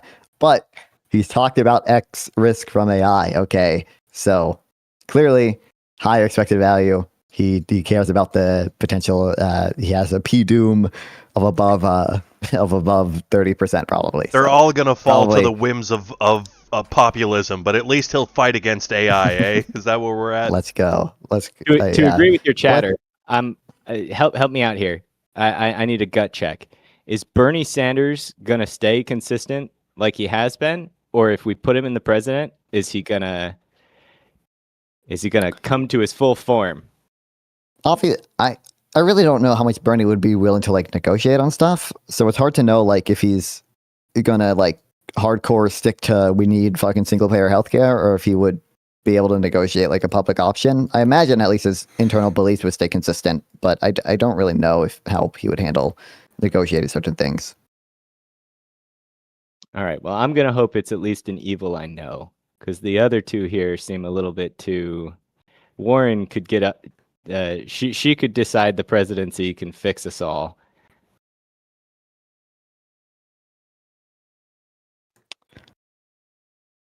So, I like Warren for NPR. Warren for NPR. Okay, I like it. it's a bit. It's I going think to be a bit of the a damage dry he does as a show. podcaster is limited. So Okay, And well she's that not- I mean, He's super wonky, right? she is pretty wonky. I mean, Ye- and some well, might she take issue with her she- positions, but As politicians, I go. feel like she used to be. I feel like I haven't seen her do that. That's a shtick anymore. She used to be the I got a fucking plan for that. I feel like I haven't heard her do that.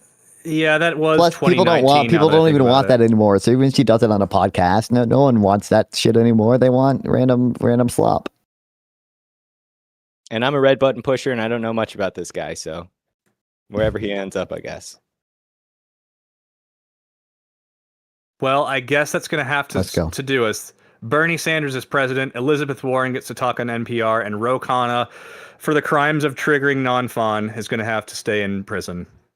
Well, with our final 5 minutes, perhaps one final round of podcaster prisoner president is in order. And since it is May 4th, we'll close it out. With the Star With the Wars. Star Wars. Beautiful.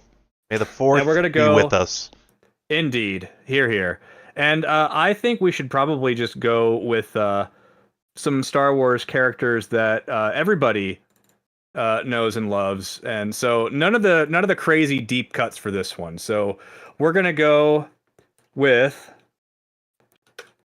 Bib Fortuna, the head enforcer of Jabba's palace, Max Rebo of the Max Rebo Band, and Salacious B. Crumb, the court jester of Jabba's palace. Certainly, you all know who these characters are. I do recognize them. Okay, that's a start. He said no deep cuts. I- These are all like kind of side characters at best.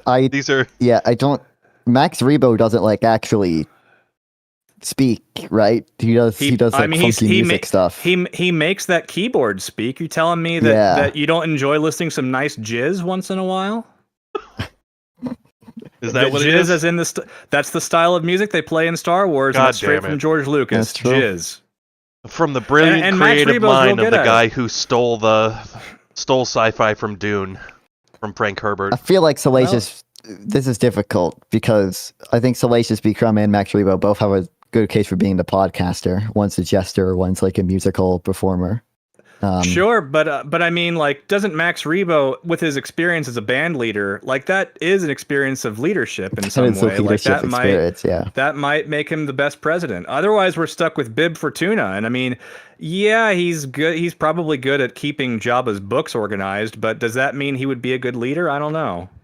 Not to mention, he's probably committed a fair amount of crimes.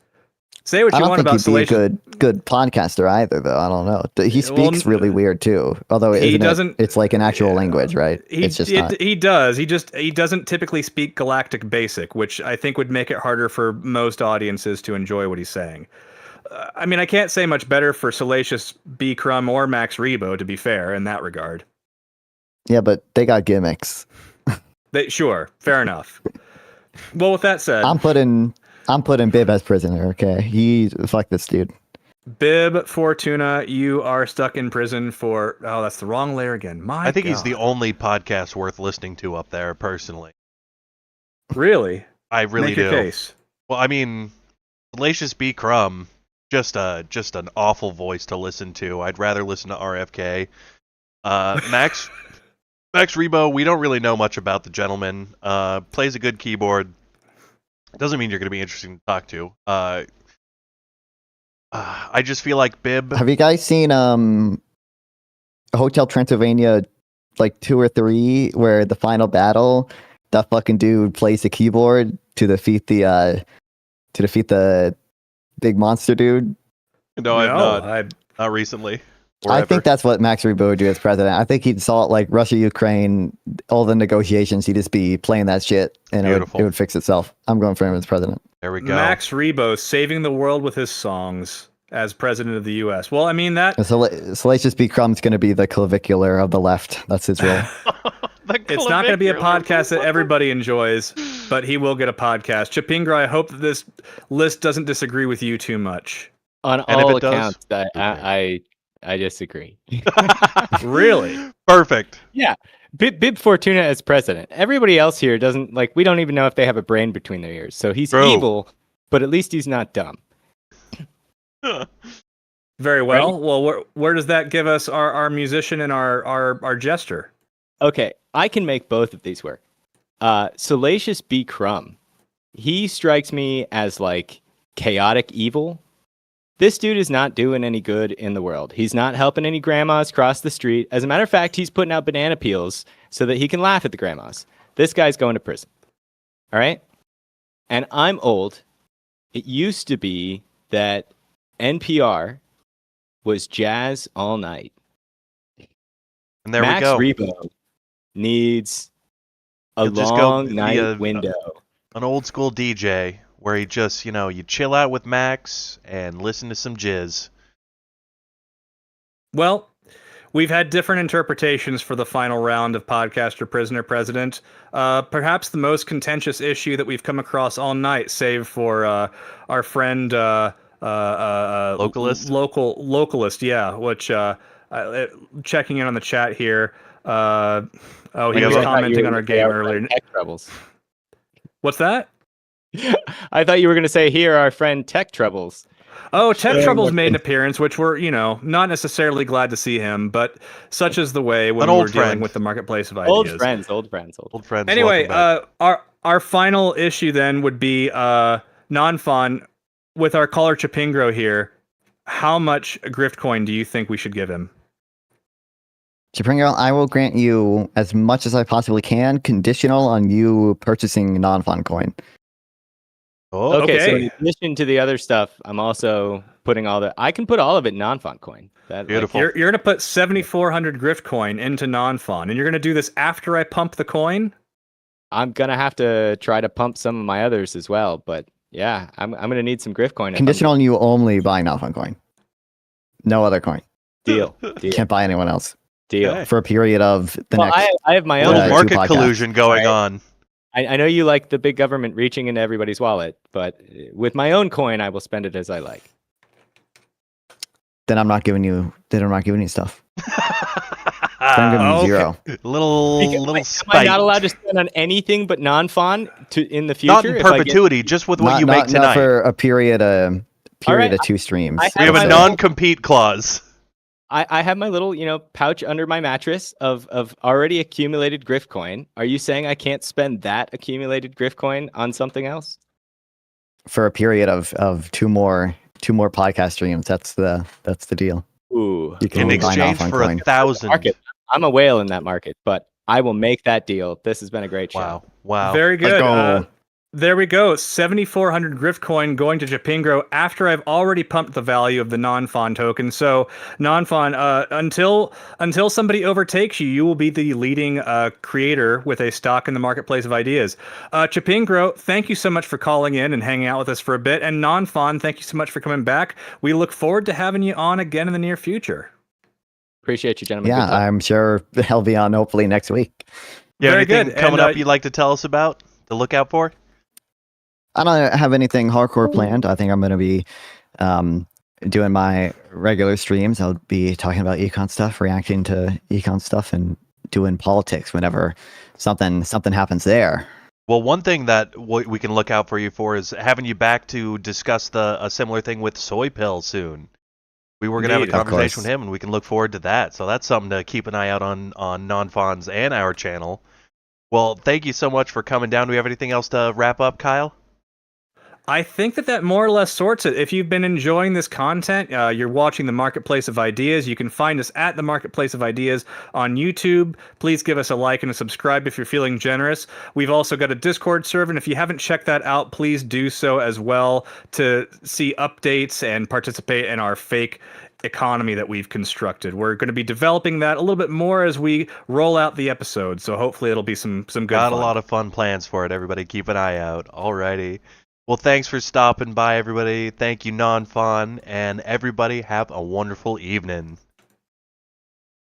You too. I'll see you Later, guys brother. later. Appreciate Take it. care, buddy.